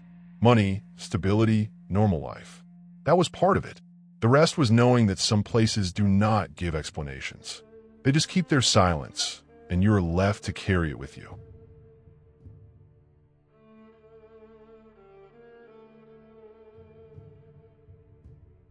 I was sent to Clear Creek County to document illegal fire rings and trash buildup along an unofficial trail system near an abandoned mining spur. It was early spring, the kind of time when winter still had a grip in the shadows, but the sun could trick you into thinking the day would be easy. The assignment was logged as a quick walk-in log. Take photos, mark coordinates, count fire rings, note trash, get back before lunch. Because of that, I went alone. I packed light. One camera, a handheld GPS unit, a notebook, extra batteries, and water. I wore my usual boots, the same pair I had broken in over years of field work. I remember tightening the laces more than usual because the ground was wet and half frozen.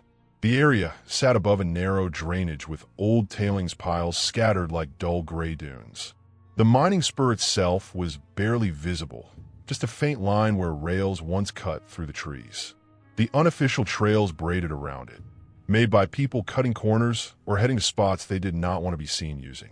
Snow still clung to the north-facing slopes. In the shade, it was hard and crusted. In the sun, it was soft and slick. Every step made a sound, either a crunch or a wet slap. At first, the work felt routine. I flagged one fire ring near a fallen log, cold, ash mixed with pine needles. I noted a scatter of beer cans half buried in mud. I took photos and moved on. The trail narrowed as it followed the old spur, and the trees closed in. The air smelled like iron and wet soil. I started noticing boot prints that crossed the path at odd angles. That was not unusual by itself. What stood out was how the prints doubled back. They would head off the trail, curve around a stand of trees, then rejoin the path going the opposite direction. I followed one set with my eyes and saw where the person had stopped. The ground there was pressed flat, the snow crushed down into a thin sheet of ice. No fire ring, no trash, just a place where someone had stood for a long time. I logged it as odd but moved on. The trail dipped and rose, following old cuts in the hillside. My GPS chirped as it recorded points. I remember checking the time and feeling good about my pace. Then I found another set of prints, almost identical to the first. Same looping pattern, same kind of stop at the end. This time the stop was beside a rock face streaked with rust. The ground there was worn smooth. Again, nothing left behind. I started paying closer attention. The prints were fresh enough to have sharp edges where they cut into the soft dirt. They had not been filled in by meltwater yet. I crouched to look at one and felt a small jolt of unease. The tread pattern looked familiar. I told myself that was just because most boots look alike when they are muddy. I stood up and kept walking. The trail split without warning. One branch climbed toward the trees. The other dropped toward the drainage. Both looked used. I checked my map and saw that either would loop back toward the spur. I chose the higher path. It angled across the slope, sometimes disappearing under snow. I had to watch my footing. At one point, I slid and caught myself with a hand against the ground. When I stood, I noticed prints ahead of me that matched the slide mark I had just made. That was when I stopped for real. I compared my boot to the print. Same size, same wear on the outer heel. I turned my foot and pressed it into the dirt beside the print. It matched exactly. My first thought was that someone else had the same boots and size. My second thought was that the looping tracks I had been seeing could be mine. That did not make sense. I was moving steadily forward. I had been checking my GPS. I had not felt turned around. I pulled out the GPS unit and looked at the track line. The screen showed a mess of overlapping lines. I zoomed out and my stomach dropped. The last half mile was traced 3 times, stacked almost on top of each other. According to the log, I had walked the same stretch, turned around and walked it again twice without any clear reason. I stood there in the quiet, listening to my own breathing, trying to remember making those turns. I could not. The air felt colder all of a sudden. I checked the time again and realized more time had passed than I thought. The sun was lower and the shadows were longer. I thought about how easy it is to lose track of direction in broken terrain, especially with old trails that curve and fade. I thought about the way the spur cut the hillside and how the unofficial paths could trick your sense of distance.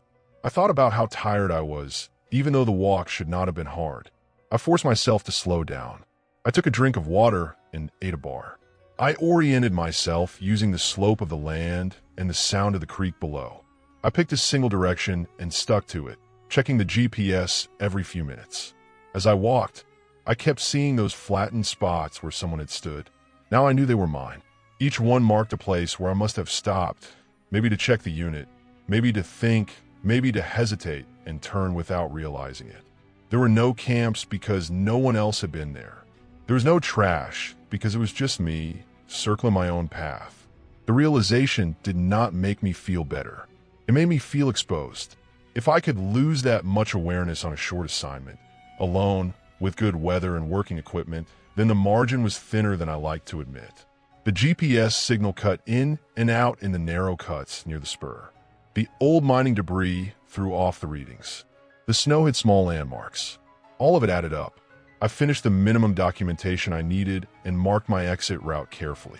When I reached my truck, my legs felt weak, like I had been walking all day. I sat with the door open and wrote down everything while it was fresh, including the loops and the time loss. Back at the office, I downloaded the GPS log and saw it clearly on a bigger screen. 3 clean passes over the same half-mile, tight and precise, like a mistake repeated without question. I filed the report and recommended that solo survey work in that area be paired or limited. I did not dress it up.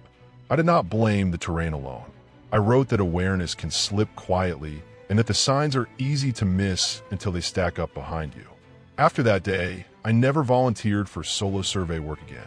When I go out now, I make sure someone is with me, and I pay attention to every place I stop, every turn I make, because I know how easy it is to walk in circles and not know it until the ground tells you the truth.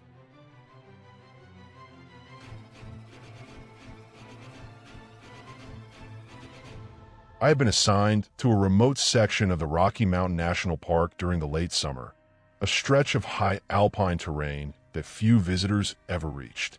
It was early August, the air was thin above 11,000 feet, and the days were hot while the nights were cold enough to bite through a thin jacket. My task for the week was routine: patrol backcountry trails, check on wildlife activity, inspect the condition of ranger huts and trail markers, and make sure that no unauthorized off-trail camping was occurring. I liked these assignments because they offered solitude and clarity. Out here, you could hear the wind, the distant rumble of rock slides, and the occasional sharp crack of a falling tree. Nothing else. On the second day of my patrol, I set off before dawn, my pack loaded with essentials: water, a small stove, extra layers, maps, GPS, radio, and a first aid kit. I was heading to an area that had reported some minor trail erosion, and one of the old weather stations needed a check. The terrain was rugged, with granite outcroppings and alpine meadows that could disappear into sheer cliffs if you weren't careful. The trail I followed had faint markers, and in places the path had been partially washed out by summer rains. I had to step carefully, placing each foot deliberately on loose rocks, listening to the distant call of marmots and the occasional swoop of a golden eagle. By mid-morning, the sun had risen high, and the thin air made every step feel heavier. I reached the old weather station, a small metal structure that looked abandoned except for the solar panels and the sensors protruding from its frame. Its antennas swayed gently in the wind, and the smell of dust and sun-baked metal filled the air. I began my inspection, checking the equipment for damage, wiping away grime, and testing the sensors. Everything seemed fine, though the backup battery looked weak. I made notes in my log and started to tidy up. That's when I noticed it, a faint sound from my radio. Not a voice, but something that sounded like deep, irregular breathing layered beneath static. I stopped moving and listened closely. The breathing was slow and deliberate, too slow to be human pacing, and it didn't match any animal I knew. I tapped the radio to see if it was interference, but it persisted. I switched it off completely, expecting the sound to vanish. Instead, as I crouched behind the metal frame of the station, I could hear a faint, rhythmic inhale and exhale carried by the wind. It wasn't close, but it was unmistakable. I scanned the ridges and the tree lines, expecting a hiker or a worker, but there was nothing, just endless rocky slopes and meadows, dotted with wildflowers and patches of scree. I recorded audio from the handheld device I always carried, hoping that playback would clarify whether my mind was playing tricks. I also took extra care to note the wind direction, the altitude, the time, midday, and the surrounding terrain. After 20 minutes, the sound faded, leaving only the usual gusts and distant caws. I completed my station check, making sure the recording device had captured everything, and started my descent. The trail back was longer and more treacherous than I remembered. Loose rocks and steep drops made each step cautious. I kept glancing behind me, not expecting anything, but the awareness of that faint, unnatural breathing remained with me. When I finally reached the tree line, I stopped for a break. Sweat ran down my back, and my legs ached from the altitude and the careful climbing. I reviewed the audio recording. There were distinct spikes in a waveform, clearly not environmental static at the moment when I had heard the sound. Some spikes were recorded while the device was powered down, which was impossible under normal circumstances. My mind raced with explanations. Equipment malfunction, wind turbulence causing resonance, or some kind of animal noise I didn't recognize. I ruled out wildlife after checking field guides and recalling every sound I had ever heard in the Rockies. None matched. I finished my patrol and returned to my ranger station that evening. I stayed late into the night, analyzing the data and reviewing my notes. The weather was calm outside, and the wind over the peaks carried the faint scent of pine and snowmelt. I concluded that the most likely explanation was a combination of unusual wind patterns around the station, amplified by metallic surfaces that created eerie echoes. Even if that was true, it didn't remove the physical chill I felt when listening to the recordings. By the end of the week, I filed my report. I included every detail: coordinates, times, conditions, my observations, and the anomalies in the audio. I suggested a technician inspect the station and the surrounding area for any possible mechanical issues. The next summer, a team returned to replace the weather station entirely, citing some small, hidden mechanical fault that may have created unusual vibrations and static in certain wind conditions. The strange breathing was never reproduced exactly, but it was recorded for study. What stayed with me wasn't fear, but an awareness of how isolated and unpredictable the backcountry can be. Even in broad daylight, surrounded by familiar terrain, there are moments when your senses encounter something entirely outside expectation. It reminded me why I respected the mountains, why I never assumed I fully understood them, and why attention to detail, maps, recordings, observations, could be the difference between safe passage and disaster. That week became a quiet lesson in patience and humility, a reminder that even the most routine patrols could carry a small, lingering mystery.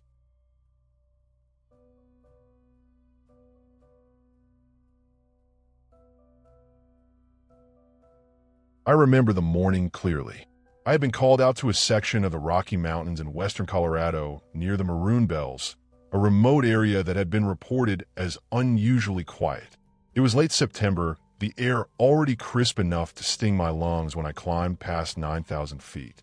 I was on foot, carrying a pack with essentials: water, food, radio, maps, GPS, a first aid kit, and my standard ranger tools.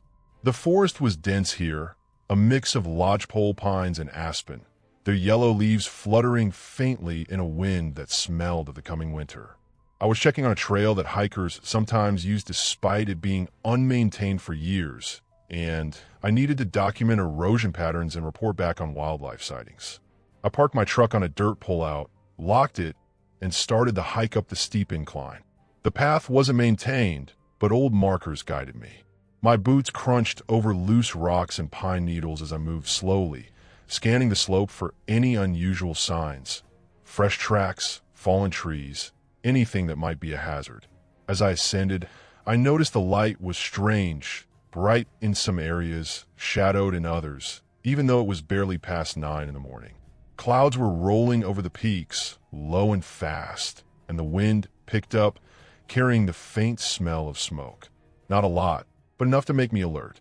By late morning, I reached a clearing where the trail disappeared. Here, erosion had eaten away most of the soil, leaving roots exposed and rocks loose. I set down my pack and took out my camera to photograph the damage. While crouched to get a better angle, I saw footprints, human but not fresh. They were several days old, half covered in fallen leaves. Odd, because no hikers had been reported here for weeks. I traced them back to where the trail disappeared into the trees, but they stopped at an angle where a small creek had washed most of the earth away. The patterns didn't make sense. Whoever had walked here had likely slipped or altered their route to avoid this section. I kept moving, following the creek upstream, documenting everything. The forest got thicker, the wind louder, and I realized how isolated this spot truly was. My radio crackled, mostly static, but I caught occasional bursts of a ranger channel. Nothing threatening, just routine. Still, something about the sound was off, faint, as if someone or something was moving around far behind the static.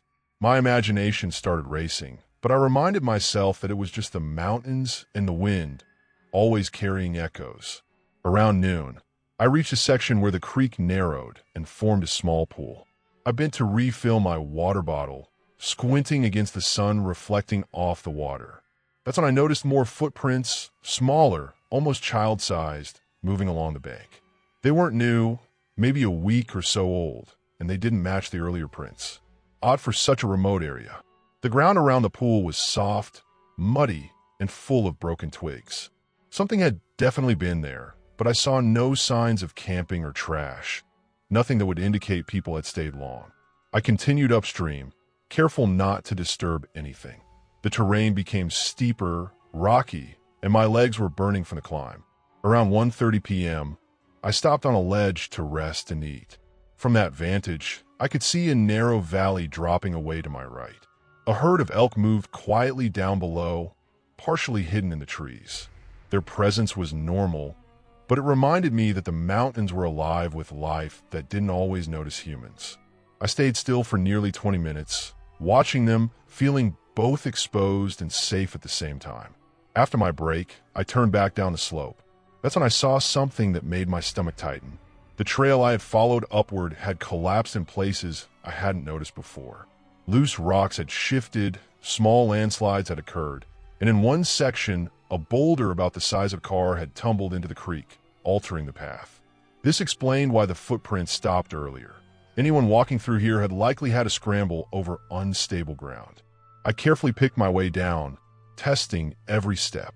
My radio buzzed intermittently, weak signals bouncing off the peaks, and I realized how easy it would have been for someone or something to get stranded or injured here.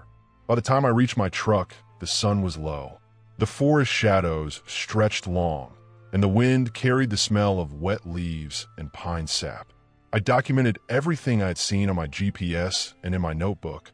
Back at the ranger station, I cross-referenced the footprints with reported missing persons and found nothing matching. No hikers had been in that section recently. The creek's unusual erosion explained the disappearance of the earlier tracks, but the smaller prints near the pool remained a mystery. The key takeaway for me, after hours of hiking and observation, was how fragile and unpredictable the wilderness could be. The mountains were full of life, history, and danger that often went unnoticed. Even a short hike in a seemingly empty section could reveal mysteries and hazards. I filed my report thoroughly, noting the potential dangers for future hikers, and ensured that trail markers were visible for anyone venturing this far. That night, I fell asleep knowing the forest had remained silent, untouched, and intact, but aware that it held secrets that humans might never fully understand. By the end of that day, I was exhausted but satisfied. The forest had tested my observation, patience, and care, and I had responded in a way that kept me safe and informed. It was a reminder that being a park ranger wasn't just about enforcing rules or guiding visitors.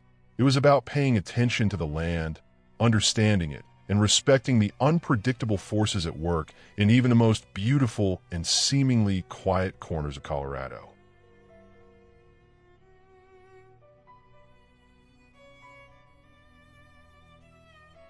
I remember the morning clearly, even though it happened years ago. It was late September, the kind of Colorado morning where the air is thin and sharp at 8,500 feet, and the aspen leaves were just starting to turn gold. I was on patrol alone in the northern part of Rocky Mountain National Park, mostly following the dirt service roads that led into backcountry trailheads. My job that day was simple: check a few trailheads, make sure no one was off limits, and inspect a remote section of fencing along the boundary near the tundra. Simple, routine work, but there's always something in the mountains that makes routine unpredictable. I left the ranger station around 6:30 a.m., just as the first light brushed the peaks with pale pink. The roads were empty, and the truck's tires crunched against the frost-hardened gravel. The air smelled cold, metallic, the kind of crispness that makes your lungs ache slightly as you inhale. I parked at a small pullout near the trailhead for Lily Lake and checked my map, plotted my route up the old service road that wound along the ridge. My truck had the usual supplies: radio, first aid, maps, rope, and extra layers. I always kept a small pack with water, food, and a GPS, even if the trails were technically marked. The park is enormous, and cell service is patchy, So the just-in-case kit is more than habit, it's survival.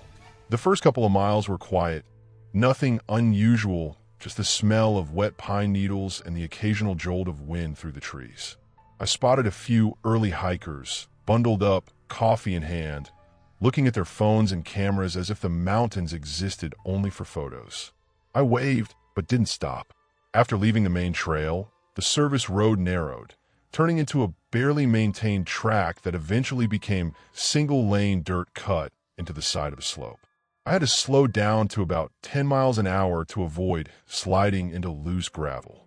That's when I noticed the first unusual detail. There were tracks along the road, large paw prints, probably a bear or a mountain lion, but the spacing seemed odd, like the animal had stopped and circled in some areas. I'd been in the backcountry long enough to notice patterns. These weren't casual wanderings. They were precise, almost methodical. I snapped a few photos with my phone, tagging them with GPS coordinates for later, and moved on, telling myself it was just a bear scouting for food before winter. By mid-morning, I reached the old fence line. It was rusted in spots, sagging, and completely overgrown in others. I walked along it, checking posts and gates. At about 11:45 a.m., I noticed something strange near a steep drop-off. A small pile of broken branches and dirt looked as if it had been recently disturbed. At first, I thought it was an animal digging, but as I looked closer, there were faint markings, scrapes on the bark, small gouges in the rock. Someone had been here, or at least something heavier than a deer. I radioed the station, giving coordinates and a brief description, but there was no immediate response. That wasn't unusual. It was a slow morning. I continued along the fence, moving toward the ridge. The wind had picked up, sharp and constant, and I noticed the temperature had dropped rapidly. I paused to drink water and check my GPS. That's when I heard it, a low, rhythmic snapping. Not a tree branch in the wind, not rocks shifting, but deliberate. Slow, deliberate, and methodical. My heart rate picked up slightly, but I stayed calm. I scanned the area, rocks, shrubs, the edge of the cliff. Nothing visible. The snapping continued, a few seconds apart, echoing against the slopes. Instinctively, I moved toward a stand of pines a few dozen yards away, hoping to get a better vantage point. The noise stopped immediately. I stood there for several minutes, listening, hearing only the wind through the high grass and the occasional bird call. I took photos of the area where the sounds had seemed to come from, noting small depressions in the soil. The slope was steep, dangerous, and I didn't climb down, but I marked on my map for follow-up. I finished the patrol, moving back slowly toward my truck, keeping my senses alert. The rest of the day passed without incident. On my way back to the station, I stopped at the ranger office to review the photos and GPS logs. The markings were definitely human-made, though subtle. Not recent construction or vandalism, more like someone practicing or testing something. It wasn't a campsite. It wasn't hunting activity, just deliberate tracks and minor disturbances scattered over several hundred yards. I filed a detailed report with coordinates, photos, and my observations. Over the next few days, the park conducted a limited search, mostly by foot and drone. No one was found. The tracks hadn't extended beyond the ridge I patrolled. The fence remained intact, and there were no signs of damage to park property. The only tangible evidence was my photos and GPS logs. Whatever had been up there had moved quietly, carefully, and had vanished just as silently as it appeared.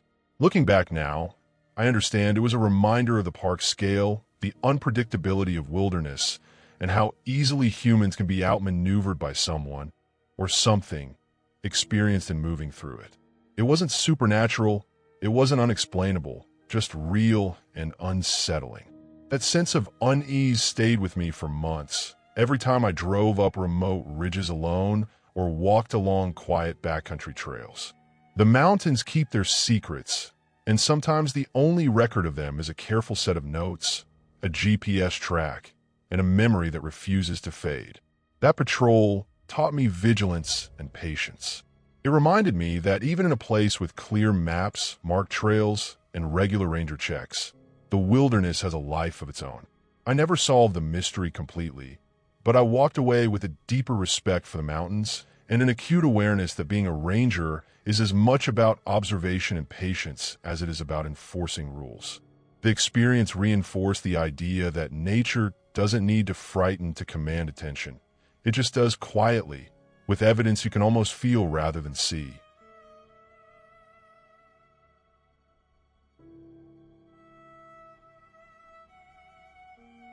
I was on a late summer patrol in the northern part of the San Juan Mountains, in a section of the park that few people ever saw. The trails were narrow, overgrown in places, and the map I had was the last printed version from the year before. I had gone in that morning with a plan to inspect the old hiking routes that led up to a series of abandoned mining cabins.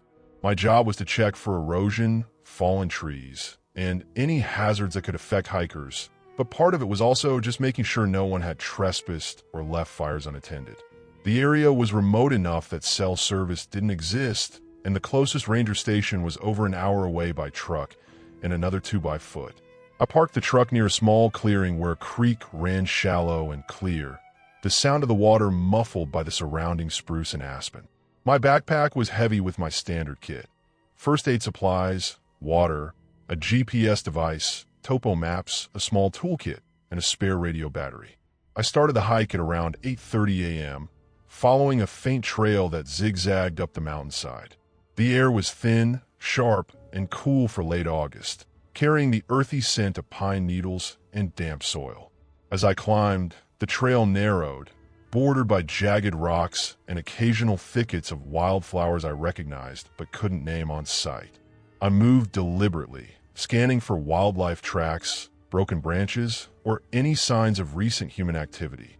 Around 11 a.m., I reached the old mining cabins. Most were nothing more than stone foundations or partial walls. The roofs had long since collapsed. The surrounding area was littered with rusted metal scraps, remnants of pickaxes, and the occasional shattered glass bottle. I took notes on the condition of each structure, photographed the remains for the records, and marked erosion points where the ground had started sliding toward the creek. As I worked, I noticed a faint smell of smoke. It was subtle, not enough to suggest an active fire, but noticeable in the still mountain air. I followed the scent cautiously, assuming it was from some campers further down the trail. The path twisted through boulders and small groves of fir trees, each step crunching on dry pine needles. By noon, I realized the smell was not drifting from the valley. It was coming from above me, higher along the slope. I stopped and scanned the hillside. There was nothing. No smoke, no person, no animal fire. The wind was mild, enough to carry scents over distances, but not strong enough to confuse me. I checked the radio. Static. That was normal. This area had dead spots where the signal didn't reach. But even so, there was a weird, low hum in the background, almost like the wind was moving through a metal pipe. I shook it off and continued upward. My route took me along a narrow ridge, exposed to the sun but with enough scraggly pines to give brief patches of shade. The terrain became rockier, with loose shale underfoot that made footing tricky. Around 1:30 p.m., I spotted a fresh set of tracks in the dust. 2 boots, relatively new, heading perpendicular to the trail toward a rocky outcrop. I frowned. Hikers rarely took that route because it was dangerous, but the prints were deep, meaning someone had carried significant weight. My gut told me to follow carefully. I didn't want to confront anyone. My role wasn't law enforcement beyond minor violations, but I needed to know if someone was stranded or injured. I traced the tracks slowly, watching the surrounding terrain. The higher I went, the more isolated it became. Small patches of wildflowers clung to cracks in the rocks. A few mountain goats stood on distant ledges, and the wind grew sharper as it funneled through the cliffs. By 2:15 p.m., I found the person, or rather the aftermath. A hiker had abandoned a small backpack at the base of a boulder. The pack was open, water bottle knocked over, and a pair of trekking poles lay in a messy pile. I scanned the area carefully. There were no footprints leading away, other than the ones I had followed. My stomach tightened. There was no one in sight. No calls, no movement, just the constant wind and the quiet whistle of distant birds. I marked the location on my GPS, noting that I would have to report it, and continued along the ridge cautiously. The wind seemed to shift, and pick up slightly, carrying sounds that were almost like whispers of movement, branches scraping, rocks settling, but nothing consistent. My senses were alert. Even a small slip in this area could be serious. As I reached the top of the ridge around 3:30 p.m., the terrain opened into a plateau of jagged rock and sparse trees. From there, I could see the surrounding peaks stretching miles in every direction. The abandoned cabins below looked tiny, insignificant. It was stunningly beautiful but eerily quiet. I took a water break and checked my notes. That was when I noticed the tracks again. The hiker's prints circled back toward the ridge, but disappeared behind a large rock formation. I followed carefully, scanning for movement. There was none. A sudden thought hit me. Someone could have slipped and gotten hurt behind that rock. I approached slowly, my boots crunching on loose stones. Behind the rock, there was a shallow depression, barely large enough for a person to sit or lie. It was empty, except for a small scarf caught on a bush. It looked like the hiker had tried to sit down and rest, but decided to move on. I checked the surrounding slopes. There was no one. I called the situation into dispatch over the radio, reporting an abandoned pack and signs of a hiker who might have been lost. They confirmed they would alert local search and rescue, but told me to remain safe and keep an eye out. I stayed on the plateau for about an hour, scanning the area and noting landmarks, before deciding to make my way back down along a safer, more defined trail. By 6 p.m., I had returned to the truck. The sun was low, casting long shadows across the valley, the mountains glowing orange and purple in the evening light. I logged everything into my daily report: location, conditions, abandoned gear, tracks, and the potential for a lost or injured hiker. Search and rescue later confirmed they found the person safe, lost, dehydrated, and exhausted, but otherwise unharmed, having followed a different trail back to a maintained path. The sense of relief was immense.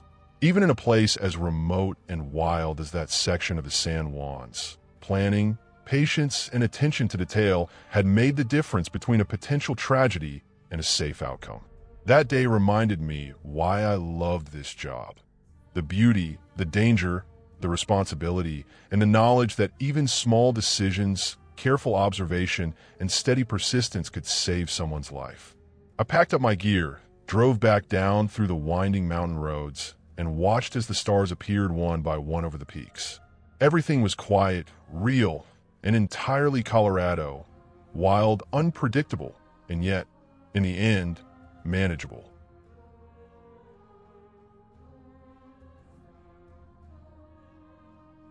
I was on a solo patrol in the northern San Juan Mountains in late September, when the days were already short and the nights carried a sharp, early winter bite. My assignment had been to check a series of remote trails around the Weminish Wilderness. I had driven my Ranger truck as far as the Forest Service road would allow, then strapped on my pack and hiked the remaining 5 miles to the upper trailheads. The weather was crisp and dry that morning. A deep blue sky stretched over the rugged peaks, and the aspens were turning a pale gold that shimmered in the sunlight. I moved slowly, taking note of the trail conditions. There had been recent reports of heavy bear activity, so I kept my eyes on the ground for tracks and scat. The forest was quiet except for the occasional rattle of a distant creek or the wind through the pines. Every few hundred feet, I would stop and scan the area with binoculars, looking for elk or mule deer that often grazed in these high meadows. Part of being a ranger was noticing what most people walked past: the broken branch that marked a new trail through the woods, the scrape on a tree where a buck had rubbed its antlers, the faint glint of sunlight on the horn of an elk far across a slope. By mid-afternoon, I had reached a ridge that overlooked a steep valley. From this vantage point, I could see a patchwork of meadows and dense forest, and further below, the winding path of a creek that eventually fed into the Rio Grande. I paused to record some GPS waypoints for trail maintenance and noticed that the last 2 miles of trail leading down into the valley had several fallen trees blocking the path. It would take hours to clear them if hikers needed access, so I made a note to report it to the trail crew. As I moved along the ridge, I spotted movement down near the creek, a figure hunched and moving awkwardly. At first, I assumed it was a hiker, lost or straying off trail. But as I observed more closely through my binoculars, it became clear that the person was struggling. They were carrying a pack, but it looked far too large for a day hike, and they kept losing their balance on the uneven rocks by the creek. My gut told me to get down there, even though it meant a tough descent over loose shale and steep, wet rocks. I made my way down cautiously, testing every foothold and using my trekking poles to maintain balance. The sun was already beginning its descent behind the mountains, and the shadows made the valley appear deeper, colder. By the time I reached the creek, the person had collapsed onto a flat rock beside the water, breathing heavily. Their boots were soaked, and their clothing was muddy and torn in several places. I realized immediately that this was not just a lost hiker. They had been attempting to cross the creek or follow some off-trail path for hours. I approached carefully, letting them know I was park staff without needing to speak too much, though a simple ranger sometimes got the point across. The person was disoriented, dehydrated, and starting to show signs of hypothermia, even though it wasn't freezing. I offered water from my pack and a small emergency blanket. They drank greedily and shivered under the thin foil material, eyes wide and panicked. I took note of their condition and decided that the safest course was to get them out of the valley immediately, before nightfall made the steep terrain even more dangerous. The climb back up was brutal. The creek had turned some rocks slick with moisture, and every step required precise placement. I secured a rope from my pack to assist them over the trickier sections, and at one point, I had to brace myself against a large boulder to stop them from sliding down. My legs burned, sweat poured from my forehead, and my hands ached from gripping the rope. Still, the knowledge that a single misstep could result in a serious fall pushed me forward.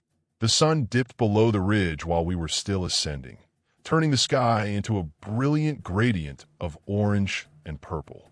By the time we reached the ridge trail, the individual was exhausted but stable. I radioed dispatch to request a ranger truck at the next accessible road, giving them the coordinates and estimated travel time. The person leaned against a tree, shivering but talking coherently now. I offered them snacks from my pack and encouraged them to keep moving in short, steady steps until help arrived. The stars were beginning to emerge overhead, small and sharp against the dark sky, and I kept checking my GPS to ensure we weren't straying from the main trail. About 45 minutes later, we heard the distant hum of the ranger truck engine. Relief washed over both of us. The terrain had been unforgiving, and the person was visibly more relaxed once they saw the vehicle. I helped them into the cab, checked their ID, and confirmed they were a lost backpacker from Durango who had tried to cut a shortcut across the creek. I stayed with them until dispatch confirmed that they were being taken to a ranger station for medical evaluation. The hike back down alone that evening was quiet. The shadows stretched long over the trail, and the cold had intensified as the wind funneled through the ridge. I thought about how easy it was for someone to misjudge the distance or terrain here. A shortcut could become life-threatening in a matter of minutes, and no cell signal existed in the valley we had just climbed out of. By the time I returned to my truck, I was covered in mud and sweat, with aching muscles from climbing and supporting another person. The sun had completely set, leaving only the glow of the dashboard lights and my headlamp to guide me along the forest road. I reflected on the day, realizing that this is what being a park ranger often comes down to. Not heroics, but careful observation, preparedness, and a willingness to step into difficult situations while others cannot. The sense of relief, of having made a tangible difference and kept someone safe, stayed with me through the drive back to the station. I filled out the incident report in detail, listing every observation, trail condition, and action taken. That night, as I cleaned my gear and changed into dry clothes, I felt an exhaustion that went deeper than just physical fatigue. It was a satisfaction born from responsibility, fulfilled. There were no stories of heroism or adventure to tell anyone. It was just a day in the life of a ranger, a day where attention to detail and persistence had mattered more than anything else. I went to bed knowing the lost hiker would sleep safely under a roof rather than a rock by the creek, and that knowledge was enough.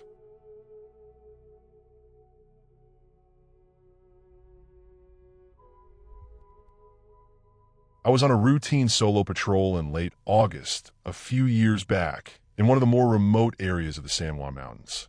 The sun was already high when I left the ranger station, and the air was dry, sharp with that familiar Colorado heat that hits differently once you're above 7,000 feet. I was checking an area near a narrow canyon where hikers sometimes left trash and where a small herd of mule deer had been spotted earlier in the season. The road to get there was rough, almost entirely dirt and gravel, twisting through thick pine and aspen groves.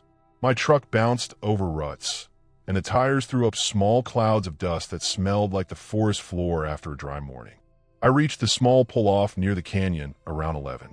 The place was quiet, almost too quiet, and the wind carried a faint smell of sagebrush and dust.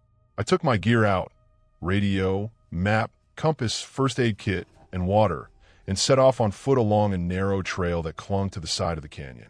The trail dropped sharply in places, forcing me to carefully place each step, and the rocks underfoot were loose, grinding against my boots with every move. The purpose of this patrol wasn't just routine checking for litter. There had been reports from hikers about a trail collapsing in a particular section after recent rain, and I needed to document it. As I walked, I noticed the signs of wildlife everywhere. Scrapes on tree trunks, fresh droppings, and tracks that were half covered in dust. The presence of the deer herd was obvious, though I didn't see any of them at first. The canyon walls echoed every small sound, and I could hear my own breathing mixed with the faint rustle of leaves high above. About 2 miles in, I reached the first unstable section. The ground had given way in a couple of spots, leaving small crumbling ledges that looked like they could shift if stepped on. I marked the area in my notebook, noting the exact GPS coordinates. As I continued, I saw a more dangerous collapse further down the trail, a sharp drop where it looked like water had cut through the soil, leaving jagged edges. The trail no longer seemed safe for hikers. I took several pictures with my camera, then carefully made my way back up to firmer ground, making sure to keep my weight centered and my footing secure. Once I returned to a stable section of the trail, I heard movement below. At first, I thought it was a hiker, but then I realized there was no trail down there, just a narrow ledge that ran along the canyon wall. I couldn't see anyone, just shadows moving among the rocks. My gut told me it wasn't a person. The noise was too fast, too light, almost like a mountain goat or a deer, but the pattern was off, irregular, more deliberate than the animals I was used to tracking. I stopped listening. The sound faded, replaced by the whisper of wind through the pines. I continued along the trail, more cautiously now, and noted how quickly the sun was moving. In the mountains, shadows can change in minutes, and steep canyon walls can turn a sunny day into a sudden, dark tunnel. By late afternoon, I reached the top of the trail, where it leveled off near a small plateau with an old fire observation tower. The tower hadn't been used for years, but it offered a good vantage point. I climbed the steps carefully, each wooden plank groaning under my weight. From there, I could see the entire canyon below, the jagged rocks, the small creek winding through the forest, the scattered patches of wildflowers clinging to the edges of the cliffs. I stayed on the tower for nearly an hour, scanning the landscape with binoculars, taking notes, and marking areas that needed further inspection. That's when I noticed fresh tire tracks on a narrow service road below that I didn't recognize. The tracks were recent, probably from the last 24 hours, and they didn't match any park maintenance vehicles. I jotted down the details, taking photos, and then started my descent back toward my truck. The sun was low on the horizon by the time I reached the vehicle. The shadows were long, stretching across the dirt road, and the temperature was dropping fast. I loaded my gear, checked the tires, and started the truck. As I drove back toward the ranger station, I kept glancing at the canyon edges.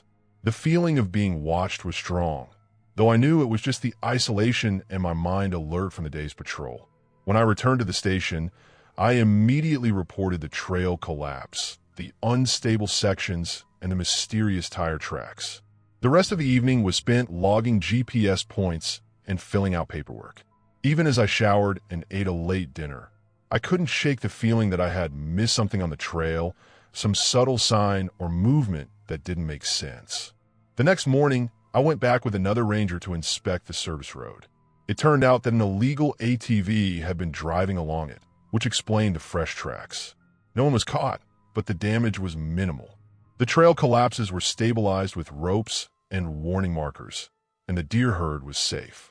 Looking back, I realized that the day had been tense not because of anything supernatural or impossible, but because the mountains demand attention, caution, and respect. The fear wasn't from ghosts or fairy tales. It was from real danger, from steep cliffs, unstable ground, and unpredictable wildlife. That day reminded me why I love this job. The isolation, the challenge, and the responsibility were all very real, and every small decision, how to place a step, how to navigate a dangerous ledge, mattered. By the time I left the park that evening, the sun was sinking behind the peaks, the air cooling quickly, and the sky painted in streaks of orange and purple.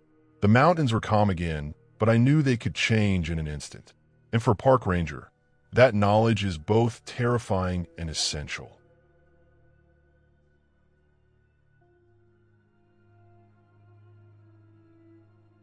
I had been assigned a late summer patrol in one of the more remote sections of the San Juan Mountains, near the old ghost towns that still clung stubbornly to the steep slopes. The section I was assigned to was largely unfrequented, a patchwork of old mining roads, creeks that were more like narrow trickles, and dense pine and aspen groves that blocked the sun in certain spots until late in the afternoon. I had been sent to check on trail conditions, monitor wildlife activity, and keep an eye out for illegal hunting or off-road vehicles. On paper, it sounded routine. In reality, it was the kind of isolation that made every rustle, crack, and shift in the trees feel like it carried more weight than it should.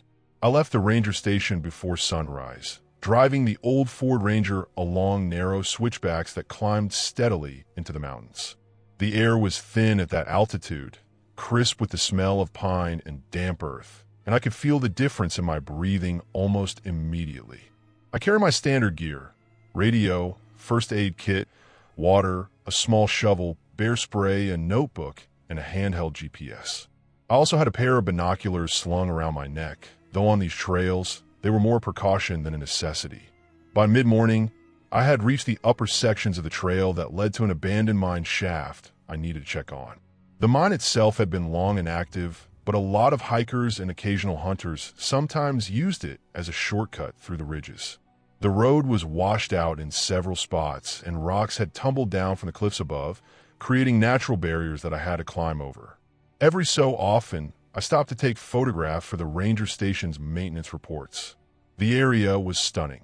Jagged peaks rising sharply against the sky, so blue it almost hurt to look at it for too long, and the smell of wildflowers faintly carried on the wind. Around noon, I was checking a small creek that ran alongside the trail when I noticed tracks that didn't belong to any deer, elk, or bear I recognized. They were roughly human in size, but had irregular spacing, almost as if whoever made them had been limping or dragging something. I followed the tracks for a while, noting their direction, but they disappeared in a thick underbrush before I could see where they led. It felt odd. It wasn't unusual for hikers to wander off trail, but something about these tracks made me uneasy, as if they had been left deliberately or carelessly in a rush. I pressed on toward the mine, keeping an eye out for signs of people or illegal activity. By mid-afternoon, the sunlight had begun to tilt, casting long shadows across the road. That's when I first heard the sound, a faint tapping like someone knocking on metal or maybe on rock. It was rhythmic and deliberate, echoing off the cliff walls in a way that carried farther than it should have. I stopped and listened. The sound came again from a ridge above me. I scanned the slopes, but there was nothing. No hikers, no animals, nothing. I felt a tightening in my chest. My radio had no reception in this area, which made me more aware of just how alone I was. Deciding it was likely just some loose rock or wind hitting a boulder, I continued.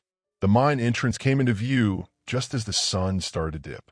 It was a dark gash in the side of the hill, reinforced with rusted timbers and a warning sign, partially buried under brush. I stepped carefully inside the shallow mouth of the shaft to check for structural damage, making a mental note to log anything significant in my report. The interior was quiet except for the soft drip of water from the ceiling and the occasional scuttle of small rodents. Everything seemed normal. As I was finishing my inspection, I heard the tapping again, much closer this time. It was coming from inside the mine itself, farther down the shaft. I froze.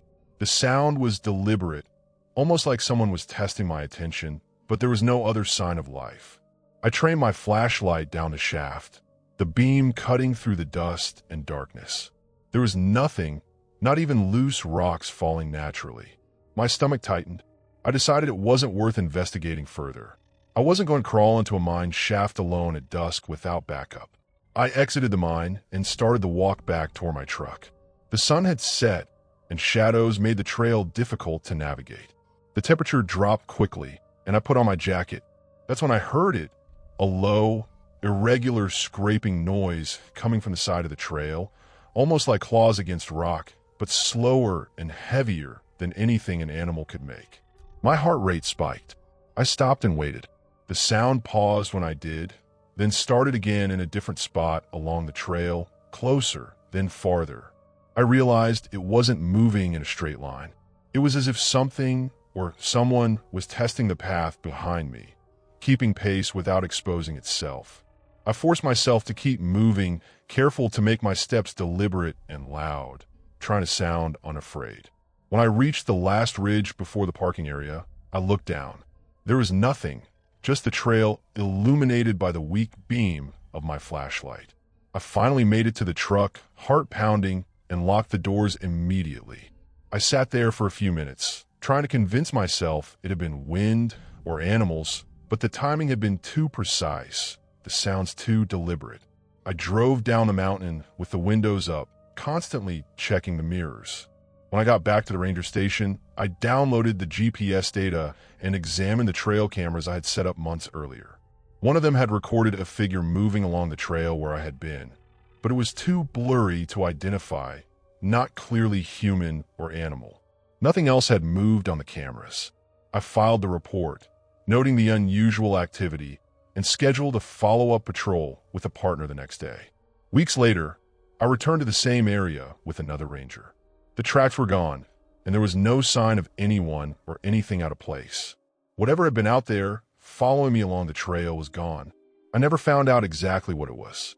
It wasn't supernatural, it wasn't fairy tale, it was just something real, something deliberate in those remote mountains. And the fact that it could be out there, unseen, even for a moment, reminded me that in the backcountry, you're never as alone as you think.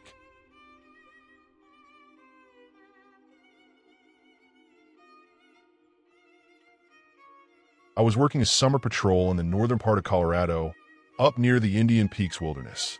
The assignment that week was standard: check trails, make sure campers were following regulations, and report any wildlife incidents. The mountains were alive with activity, hikers and backpackers everywhere, streams swollen with snowmelt, and elk grazing along the lower valleys. I had been working long shifts, starting before dawn and often finishing after sunset, walking miles of rough terrain in heavy boots, carrying my pack, radio, first aid kit, and all the standard ranger gear. One afternoon, I was dispatched to investigate a report from a hiker who claimed to have seen someone wandering off trail near Pawnee Pass. The ranger station couldn't get a clear location, just a vague description of a small figure near a dense cluster of pine trees. By the time I got there, the light was shifting, the sun moving fast behind the peaks, and the air turning cold even though it was mid-July. I parked at the trailhead, checked my map, strapped on my pack, and started climbing. The trail twisted through alpine meadows, and the smell of wet pine and wildflowers filled the air. Birds were everywhere, chirping in the clear morning light, and the occasional mountain goat appeared on a ridge far above. I hiked for about 2 hours before reaching the area described by the hiker. It was steep, rocky terrain, not a place most people wander alone. The pine trees here were old and dense, creating thick shadows on the ground. I moved slowly, scanning for footprints or anything unusual. The soil was soft in spots, and I could see deer tracks and occasional bear prints, but nothing that looked human. Then I noticed something strange. There was a small pile of debris against a rock, a mix of broken branches, a flattened patch of grass, and what looked like a piece of torn fabric. It wasn't much, but it was out of place, like someone had stopped here and left in a hurry. I took a few photos and radioed back to the station. As I continued searching, I noticed the wind had picked up. It was sudden, coming from the north, and it carried a sharp, almost metallic smell. The trees started creaking, their branches scraping together. I paused, scanning the area. I was alone, or at least I thought I was. The forest was quiet aside from the wind, but something about it felt heavy, like the air itself was denser. I kept moving, careful not to make sudden noises. A few more minutes in, I stumbled across a small clearing. At first, it looked empty, but then I realized something was off. The ground was disturbed, and there were footprints leading away from the clearing toward a steep ridge. They were human, adult size, but deep and uneven, as if the person had been climbing in a rush. I followed them, my heart rate rising, careful to keep my footing on the loose rocks. The trail of prints led up a narrow gully, lined with boulders and patches of snow that had lingered from earlier in the season. I could hear the occasional trickle of water from a nearby stream, but no voices, no movement, nothing human. Then I saw something that made me stop. A backpack, black and scratched up, lying against a rock, straps tangled in the brush. There was a small first aid kit next to it, partially open, and a water bottle spilled onto the rocks. I recognized it immediately as the kind of gear hikers use in the area, the exact type mentioned in the report. I radioed the station to report the find. I stayed there for a few minutes, scanning the ridgeline above. The wind howled through the gully, carrying small rocks and dust down the slope. I noticed the footprints continued higher, but they became less distinct in the loose scree. I considered following them, but the slope was steep and dangerous, and night was approaching. I marked the location on my GPS and headed back toward the trailhead. By the time I got back, the sky had turned orange, then deep purple, and the first stars appeared above the jagged peaks. The next morning, a search and rescue team went out to check the area. They followed the same trail I had found, moving carefully along the steep ridges. By late afternoon, they discovered the hiker. He had slipped on loose scree the day before and tumbled several hundred feet down a narrow gully, breaking his leg and dislocating his shoulder. He had managed to drag himself to a small ledge, where he spent the night before being found. The backpack and water bottle I saw had been left in the fall. When they carried him out, I stayed back for a moment, looking at the ridge and thinking about how quickly things could turn dangerous in these mountains. No ghosts, no strange forces, just steep rocks, loose ground, and the wrong step at the wrong time. That day reinforced something important for me. The wilderness is beautiful, but it is unforgiving. Even with experience, training, and the right equipment, accidents can happen in seconds. The rest of the summer, I made extra rounds on trails near ridges and steep passes, checking for any other hikers who might be in danger. Every footprint, every piece of gear, every shift in the wind was a reminder to stay alert and respect the mountains. By the end of my shift, I had a renewed sense of purpose. Being a ranger wasn't about heroic rescues every day. It was about vigilance, awareness, and preparation. That one hiker could have been lost forever if the search had been delayed, and I was reminded that small decisions, slowing down to check a trail, noticing debris on the ground, marking locations on a GPS, can make all the difference between life and death in the Rockies. It was a hard day, but the mountains were the same as always, beautiful, wild, and indifferent to human error. I packed up my gear and watched the sunset over the peaks, feeling tired but certain I had done what mattered most.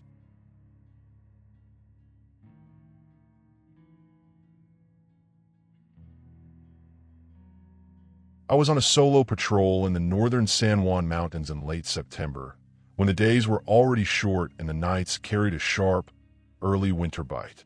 My assignment had been to check a series of remote trails around the Weminish Wilderness. I had driven my Ranger truck as far as the Forest Service road would allow, then strapped on my pack and hiked the remaining 5 miles to the upper trailheads. The weather was crisp and dry that morning. A deep blue sky stretched over the rugged peaks, and the aspens were turning a pale gold that shimmered in the sunlight. I moved slowly, taking note of the trail conditions. There had been recent reports of heavy bear activity, so I kept my eyes on the ground for tracks and scat. The forest was quiet except for the occasional rattle of a distant creek or the wind through the pines. Every few hundred feet, I would stop and scan the area with binoculars, looking for elk or mule deer that often grazed in these high meadows.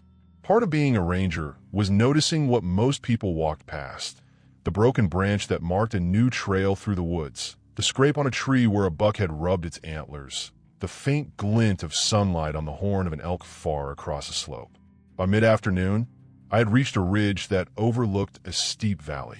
From this vantage point, I could see a patchwork of meadows and dense forest, and further below, the winding path of a creek that eventually fed into the Rio Grande.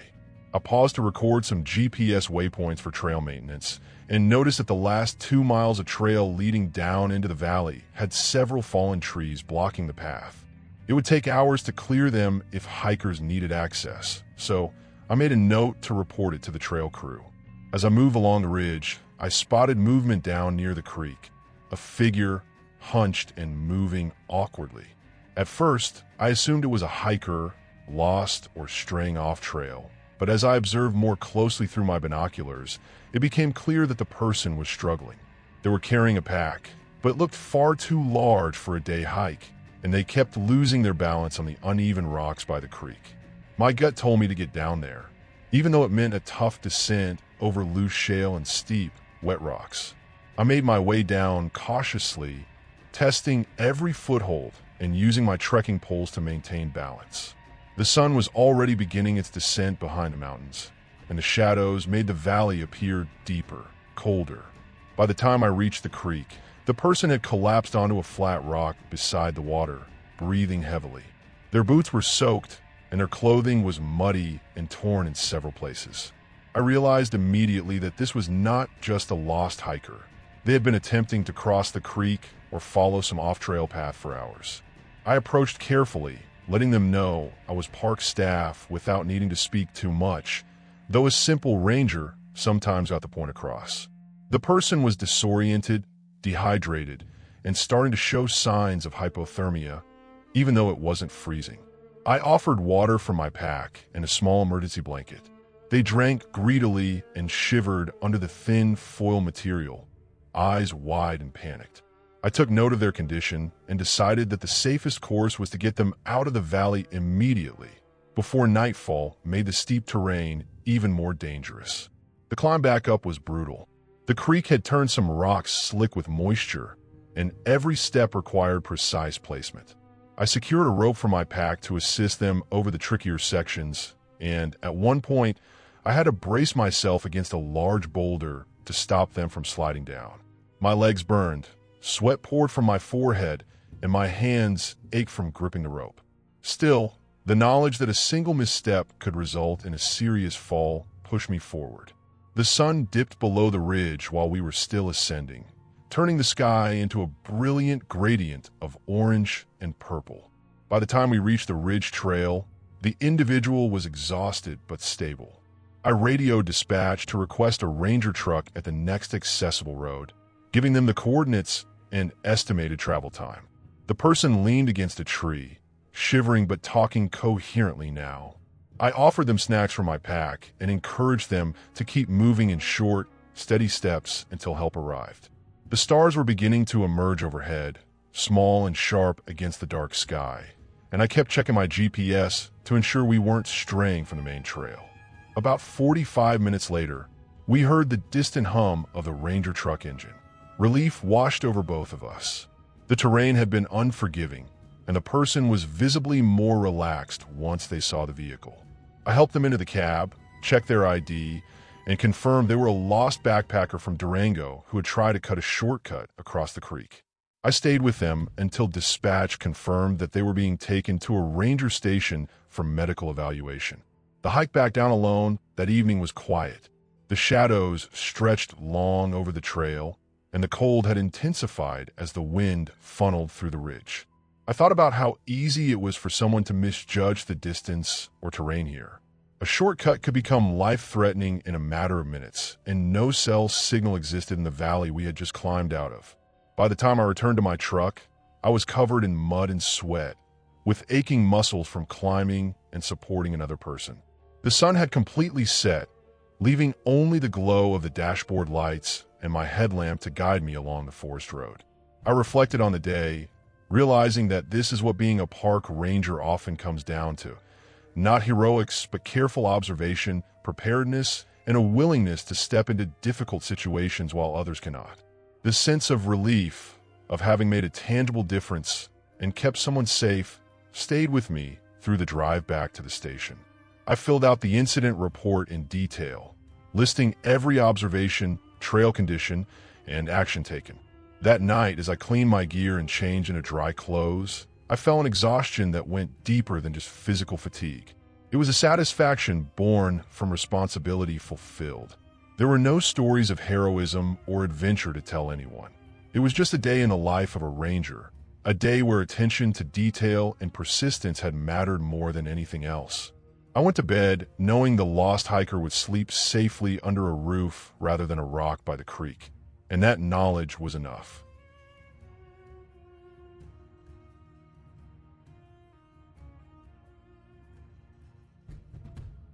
I was on a routine solo patrol in late August, a few years back, in one of the more remote areas of the San Juan Mountains. The sun was already high when I left the ranger station, and the air was dry, sharp with that familiar Colorado heat that hits differently once you're above 7,000 feet. I was checking an area near a narrow canyon where hikers sometimes left trash and where a small herd of mule deer had been spotted earlier in the season. The road to get there was rough, almost entirely dirt and gravel, twisting through thick pine and aspen groves. My truck bounced over ruts, and the tires threw up small clouds of dust that smelled like the forest floor after a dry morning. I reached the small pull-off near the canyon around 11. The place was quiet, almost too quiet, and the wind carried a faint smell of sagebrush and dust. I took my gear out, radio, map, compass, first aid kit, and water, and set off on foot along a narrow trail that clung to the side of the canyon. The trail dropped sharply in places, forcing me to carefully place each step, and the rocks underfoot were loose, grinding against my boots with every move. The purpose of this patrol wasn't just routine checking for litter. There had been reports from hikers about a trail collapsing in a particular section after recent rain, and I needed to document it. As I walked, I noticed the signs of wildlife everywhere. Scrapes on tree trunks, fresh droppings, and tracks that were half covered in dust. The presence of the deer herd was obvious, though I didn't see any of them at first. The canyon walls echoed every small sound, and I could hear my own breathing mixed with the faint rustle of leaves high above. About 2 miles in, I reached the first unstable section. The ground had given way in a couple of spots, leaving small crumbling ledges that looked like they could shift if stepped on. I marked the area in my notebook, noting the exact GPS coordinates. As I continued, I saw a more dangerous collapse further down the trail, a sharp drop where it looked like water had cut through the soil, leaving jagged edges. The trail no longer seemed safe for hikers. I took several pictures with my camera, then carefully made my way back up to firmer ground, making sure to keep my weight centered and my footing secure. Once I returned to a stable section of the trail, I heard movement below.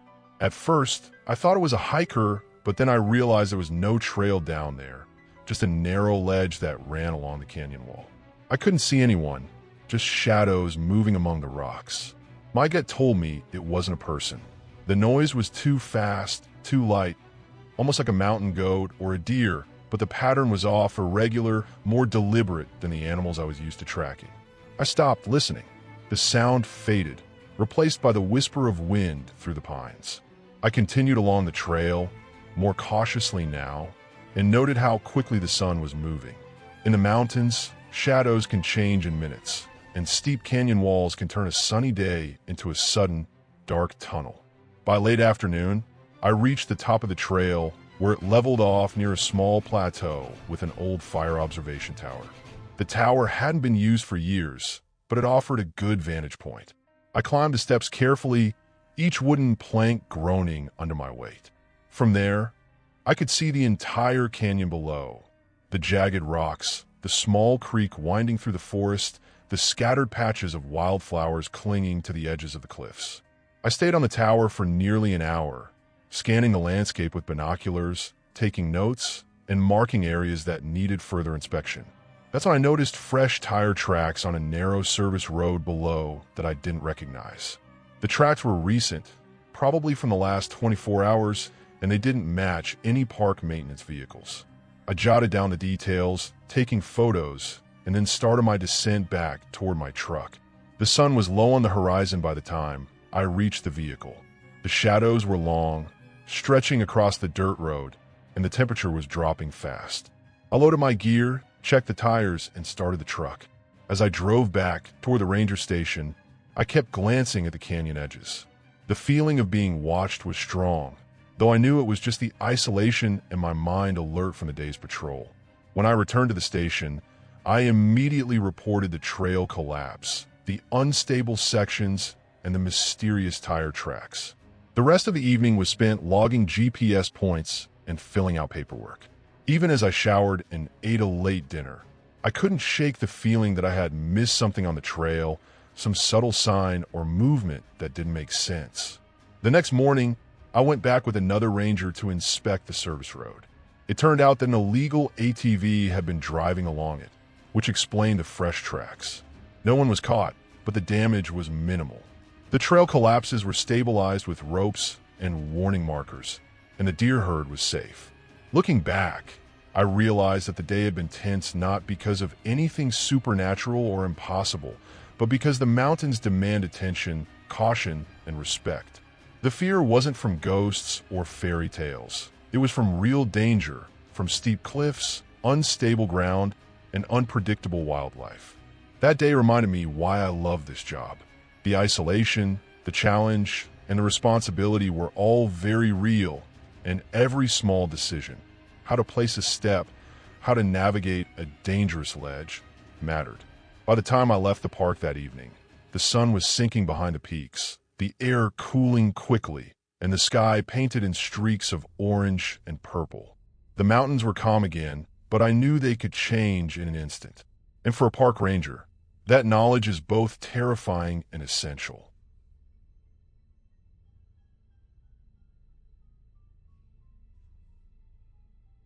I was on a routine patrol along the high ridges of the San Juan Mountains, just north of Silverton.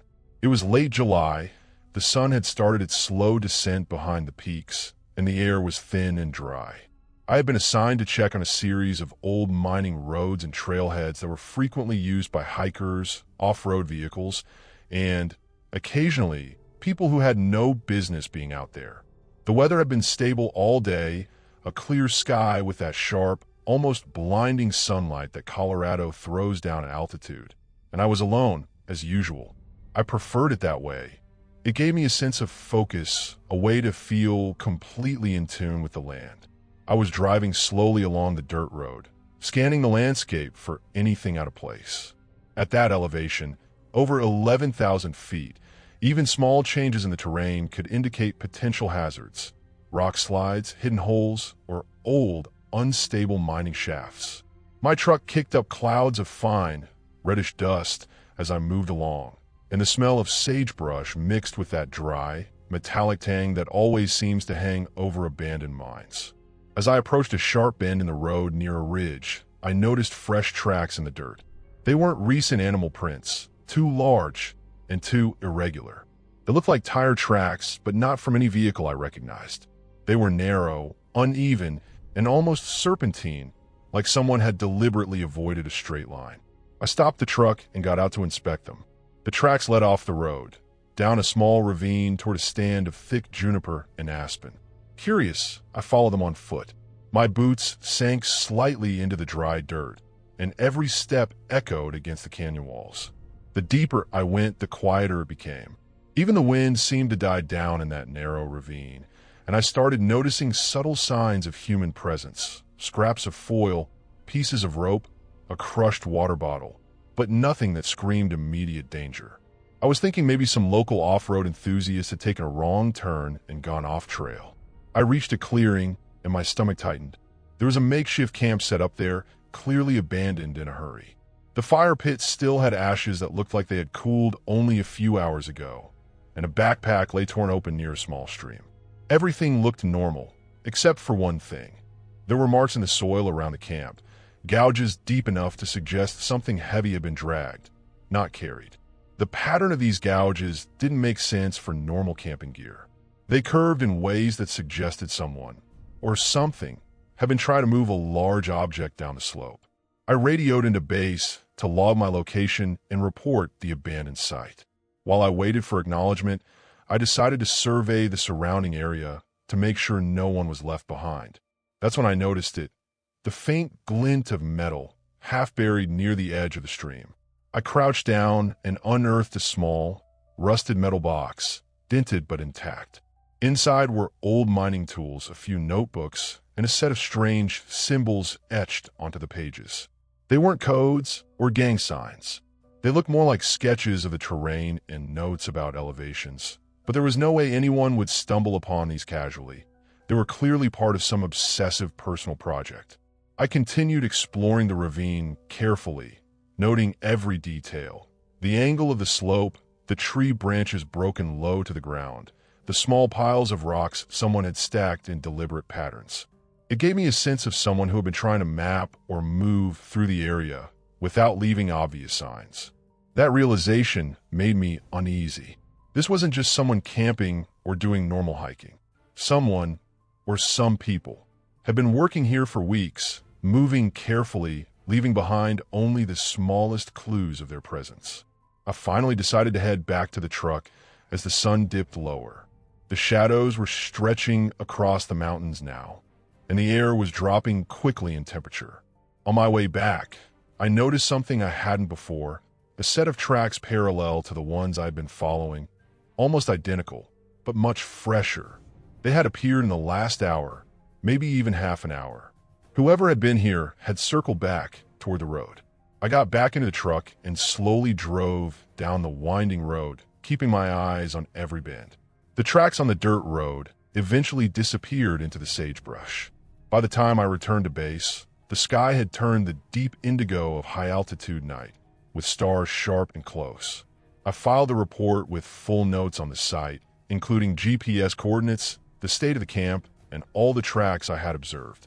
Over the next week, a search team combed the area.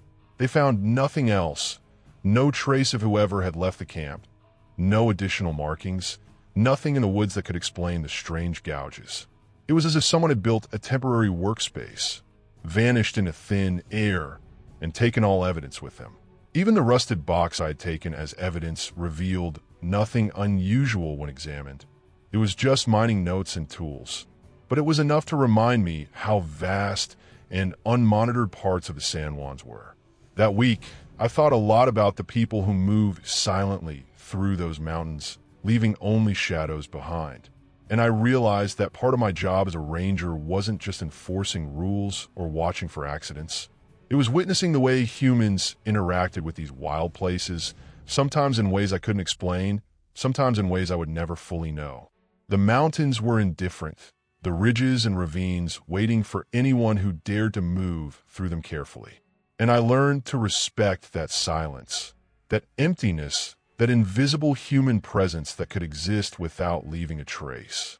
By the end, the mountains felt a little more alive, but not with wildlife. They felt alive with secrets. And I knew that every time I went back to those ridges, I would remember the tracks, the gouges, the metal box, and the empty camp that made me question how much we really see in the wild, and how much remains just out of reach, waiting.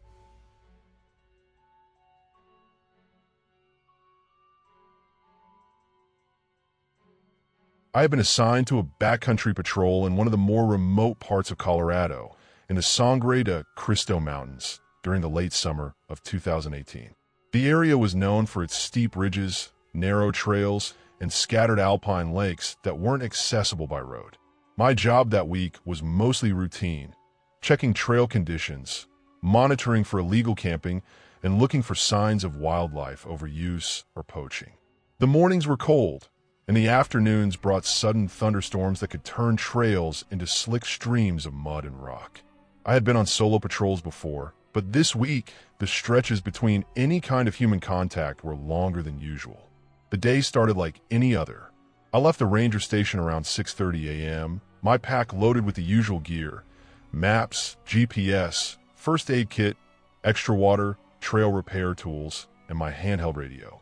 I had made sure my vehicle was parked on a ridge that overlooked the valley, just in case I needed to get back quickly. The trail I was following had been partially washed out by recent rain, so I had to climb over some fallen trees and navigate sections where loose rock threatened to give way underfoot. By midday, I had reached a small clearing near a tarn that sat just below 11,000 feet. The water was crystal clear, the surface reflecting the scattered clouds above. I took a brief break to refill my water bottle and check the map. While resting, I noticed that some of the trail markers had been knocked over or faded with age, and there were faint signs of a campsite near the edge of the clearing. The ground was disturbed, flattened as if someone had slept there recently, and there were a few pieces of old firewood scattered nearby. Nothing alarming, just a reminder that people sometimes came into these backcountry areas without proper permits. I made notes in my patrol log, marking the spot for further inspection later. After finishing my notes, I decided to continue along the ridge. The trail became narrower and more rugged. I was moving carefully, my boots sinking into loose scree in places. Around mid-afternoon, the wind picked up, carrying a chill that made my jacket necessary. I had passed a small stand of pines when I noticed something unusual: fresh tracks in the soft soil along the edge of the trail. I bent down for a closer look. The prints were large, almost the size of a human hand, and deep, suggesting a heavy animal or a person wearing boots with thick soles. They moved in a straight line along the ridge, heading uphill. I followed them cautiously, making mental notes and snapping a few pictures for the record. The sun was beginning to drop behind the peaks, casting long shadows across the valley. I knew I had a few hours of daylight left before I'd have to set up camp or turn back. As I continued, I became aware of a subtle sound, almost a whisper carried on the wind. At first, I thought it was just the trees rustling, but it persisted in a pattern that didn't match the natural noise around me. It was rhythmic, slow, almost like breathing, but uneven. I paused and scanned the ridge. There was no one in sight, and the terrain didn't allow for hidden observers nearby. The sound faded when I held my breath, but it returned when I started walking again. I climbed higher, the ridge steepening to the point where I had to use my hands for balance. The air was thin, and every step felt heavier. I kept checking the GPS and compass to make sure I wasn't straying off the trail. The breathing sound seemed to follow me, carried faintly in the wind, and I found myself glancing over my shoulder more often than usual. My instincts were on alert, but nothing concrete presented itself. No footprints beyond the initial set, no signs of wildlife that could make such noises, nothing. By late afternoon, I reached a small plateau with a view that stretched for miles across the mountains. I decided to set up my temporary camp there rather than descend in failing light. I cleared a small patch of ground for my sleeping bag and gear, keeping my pack within arm's reach. I checked my radio and GPS one last time. Everything appeared normal, yet the faint sense of being watched lingered. As night fell, the wind picked up again, and the odd rhythmic breathing returned, almost in sync with the rustling of the pine needles above me. I couldn't locate its source, and it sounded too slow and deliberate to be a typical animal. I spent a restless night, alternating between trying to sleep and scanning the ridge for anything unusual. The wind carried the sound across the rocks, and every time it swirled in a particular way, the breathing seemed closer. I checked the recording feature on my radio out of habit, more to document the moment than expecting anything. In the morning, when I reviewed the audio, there were spikes, brief bursts of low-frequency breathing, recorded even when the device had been off. I packed up, descending carefully through the ridge. The tracks I had seen yesterday were gone, as if they had never existed, washed away or covered by the wind.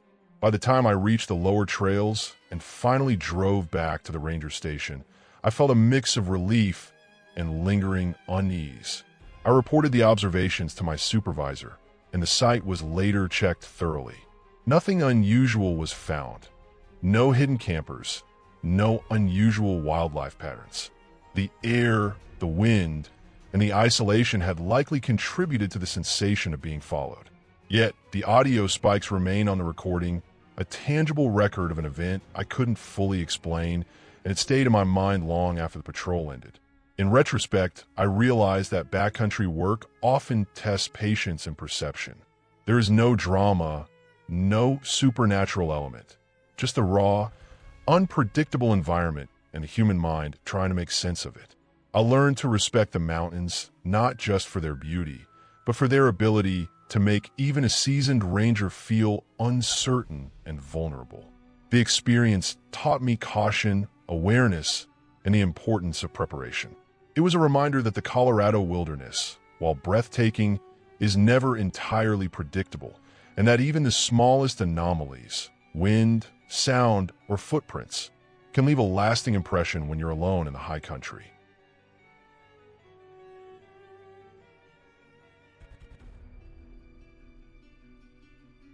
I remember one summer day in 2018 when I was on patrol alone in the northern part of Rocky Mountain National Park. I had been assigned to check on some of the remote trailheads that were rarely visited, mainly because the access roads were rough and the hikes to get to the spots were long and steep. My goal that morning was to inspect a small alpine meadow that had been reported as a possible nesting ground for some protected bird species. The meadow was tucked away above 10,500 feet, and the only way to get there was a narrow dirt road that wound along cliffs and switchbacks, followed by a mile-long hike through dense lodgepole pines. I left the ranger station at dawn, the sky still streaked with pinks and oranges. The air was sharp and cold, a reminder that even in summer, altitude could bite.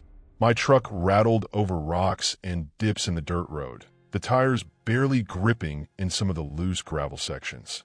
At one point, I had to stop and let a small herd of elk pass along the roadside. Their massive bodies moved with a quiet strength, and I stood there for a few minutes just watching, feeling the stillness of the mountains. After the elk had disappeared into the trees, I continued up the road, eventually parking at the trailhead where the dirt ended and the footpath began. The hike was steep from the beginning. I was carrying a pack with basic ranger supplies, binoculars, maps, water, a GPS device, a first aid kit, and a small camera for documenting any wildlife. The trail narrowed and twisted between trees, roots jutting out like natural steps, and loose stones rolling underfoot. The higher I climbed, the thinner the air felt. Every step demanded a little more effort. I paused often to catch my breath and take in the view. The mountains stretched endlessly in every direction, the valleys deep with shadows from the morning light. It was breathtaking, but it also made you feel small, a single human against the vastness of the landscape. After an hour of hiking, I finally reached the meadow.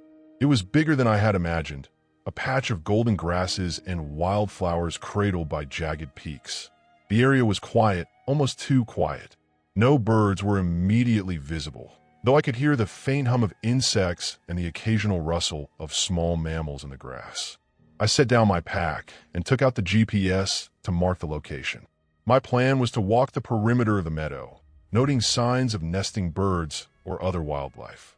As I moved through the grass, I noticed several shallow depressions in the ground, likely nests, each carefully hidden. I documented them with my camera and notes. Then I noticed something odd. The ground near a small stream feeding into the meadow had what looked like tire tracks, partially overgrown, but still clear enough to follow. They weren't fresh, but they were recent enough that someone had been there in the last week. That was strange. Vehicles weren't supposed to go this far, not with the way the terrain was set up, and definitely not through a protected bird nesting area. Curious and cautious, I followed the tracks along the edge of the meadow. They led to a shallow slope where the dirt gave way to loose rock. Whoever had been there had driven a small ATV, most likely. The tracks ended abruptly, as if the vehicle had been abandoned or the driver had carried it over the rougher section. I scanned the area. No one was in sight. The trees and brush made it hard to see far, and the wind carried the smell of pine and wet soil. It was silent, except for the distant call of a hawk. My ranger instincts were on high alert. I knew people occasionally ignored the rules, but seeing evidence of someone going so far into a protected area was concerning. I documented the tracks and surrounding area thoroughly.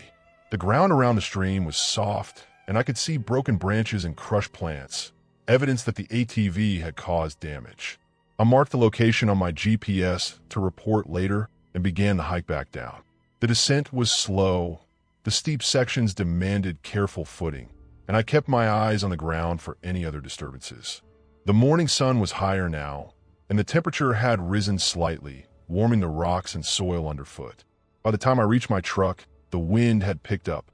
The trees swayed, and the smell of wet earth after an early morning dew filled the air. I sat in the cab, reviewing the photos and notes, and felt a sense of satisfaction mixed with unease. The meadow was beautiful and still mostly intact, but there was evidence that not everyone respected it. I drove back down the mountain slowly, keeping an eye on the narrow road, aware that one misstep could send the truck sliding over a cliff. Back at the ranger station, I filed a detailed report. The photos showed clear tire tracks, crushed vegetation, and hidden nests. I included GPS coordinates, observations of wildlife, and a note about the potential risk of repeated trespassing. My supervisor called later that afternoon, commending me for documenting everything carefully. They plan to increase patrols in that area and put up additional signage to warn visitors against unauthorized vehicle use. That day stayed with me because it reminded me how fragile these high alpine environments were, how easily human carelessness could leave traces that last long after the person is gone. The meadow itself seemed untouched, almost pristine, yet the evidence of intrusion was undeniable. It made me feel responsible not just for enforcing rules, but for preserving a space that would exist long after I was gone. By evening, as I drove home and the mountains faded behind me, I felt a sense of closure. The meadow would survive for now, and my role as a park ranger had made a real, tangible difference that day. It wasn't glamorous, and it wasn't terrifying, but it was real work that mattered. And seeing that evidence documented and ready for action gave me a quiet satisfaction that lasted long after the sun set over the peaks.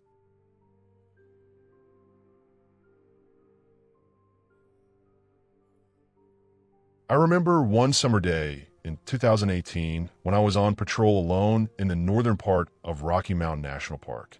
I had been assigned to check on some of the remote trailheads that were rarely visited, mainly because the access roads were rough and the hikes to get to the spots were long and steep. My goal that morning was to inspect a small alpine meadow that had been reported as a possible nesting ground for some protected bird species. The meadow was tucked away above 10,500 feet, and the only way to get there was a narrow dirt road that wound along cliffs and switchbacks, followed by a mile-long hike through dense lodgepole pines. I left the ranger station at dawn, the sky still streaked with pinks and oranges. The air was sharp and cold, a reminder that even in summer, altitude could bite. My truck rattled over rocks and dips in the dirt road, the tires barely gripping in some of the loose gravel sections. At one point, I had to stop and let a small herd of elk pass along the roadside. Their massive bodies moved with a quiet strength, and I stood there for a few minutes just watching, feeling the stillness of the mountains. After the elk had disappeared into the trees, I continued up the road, eventually parking at the trailhead where the dirt ended and the footpath began. The hike was steep from the beginning. I was carrying a pack with basic ranger supplies, binoculars, maps, water, a GPS device, a first aid kit, and a small camera for documenting any wildlife. The trail narrowed and twisted between trees, roots jutting out like natural steps, and loose stones rolling underfoot. The higher I climbed, the thinner the air felt. Every step demanded a little more effort. I paused often to catch my breath and take in the view. The mountains stretched endlessly in every direction, the valleys deep with shadows from the morning light. It was breathtaking, but it also made you feel small, a single human against the vastness of the landscape. After an hour of hiking, I finally reached the meadow. It was bigger than I had imagined, a patch of golden grasses and wildflowers cradled by jagged peaks. The area was quiet, almost too quiet. No birds were immediately visible, though I could hear the faint hum of insects and the occasional rustle of small mammals in the grass. I set down my pack and took out the GPS to mark the location. My plan was to walk the perimeter of the meadow, noting signs of nesting birds or other wildlife. As I moved through the grass, I noticed several shallow depressions in the ground, likely nests, each carefully hidden. I documented them with my camera and notes. Then I noticed something odd. The ground near a small stream feeding into the meadow had what looked like tire tracks, partially overgrown but still clear enough to follow. They weren't fresh, but they were recent enough that someone had been there in the last week. That was strange. Vehicles weren't supposed to go this far, not with the way the terrain was set up, and definitely not through a protected bird nesting area. Curious and cautious, I followed the tracks along the edge of the meadow. They led to a shallow slope where the dirt gave way to loose rock. Whoever had been there had driven a small ATV, most likely. The tracks ended abruptly, as if the vehicle had been abandoned or the driver had carried it over the rougher section. I scanned the area. No one was in sight. The trees and brush made it hard to see far, and the wind carried the smell of pine and wet soil. It was silent, except for the distant call of a hawk. My ranger instincts were on high alert. I knew people occasionally ignored the rules, but seeing evidence of someone going so far into a protected area was concerning. I documented the tracks and surrounding area thoroughly. The ground around the stream was soft, and I could see broken branches and crushed plants, evidence that the ATV had caused damage. I marked the location on my GPS to report later and began the hike back down. The descent was slow.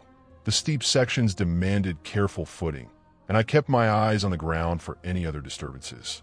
The morning sun was higher now, and the temperature had risen slightly, warming the rocks and soil underfoot. By the time I reached my truck, the wind had picked up. The trees swayed, and the smell of wet earth after an early morning dew filled the air. I sat in the cab, reviewing the photos and notes, and felt a sense of satisfaction mixed with unease. The meadow was beautiful and still mostly intact, but there was evidence that not everyone respected it. I drove back down the mountain slowly, keeping an eye on a narrow road, aware that one misstep could send the truck sliding over a cliff. Back at the ranger station, I filed a detailed report. The photos showed clear tire tracks, crushed vegetation, and hidden nests. I included GPS coordinates, observations of wildlife, and a note about the potential risk of repeated trespassing.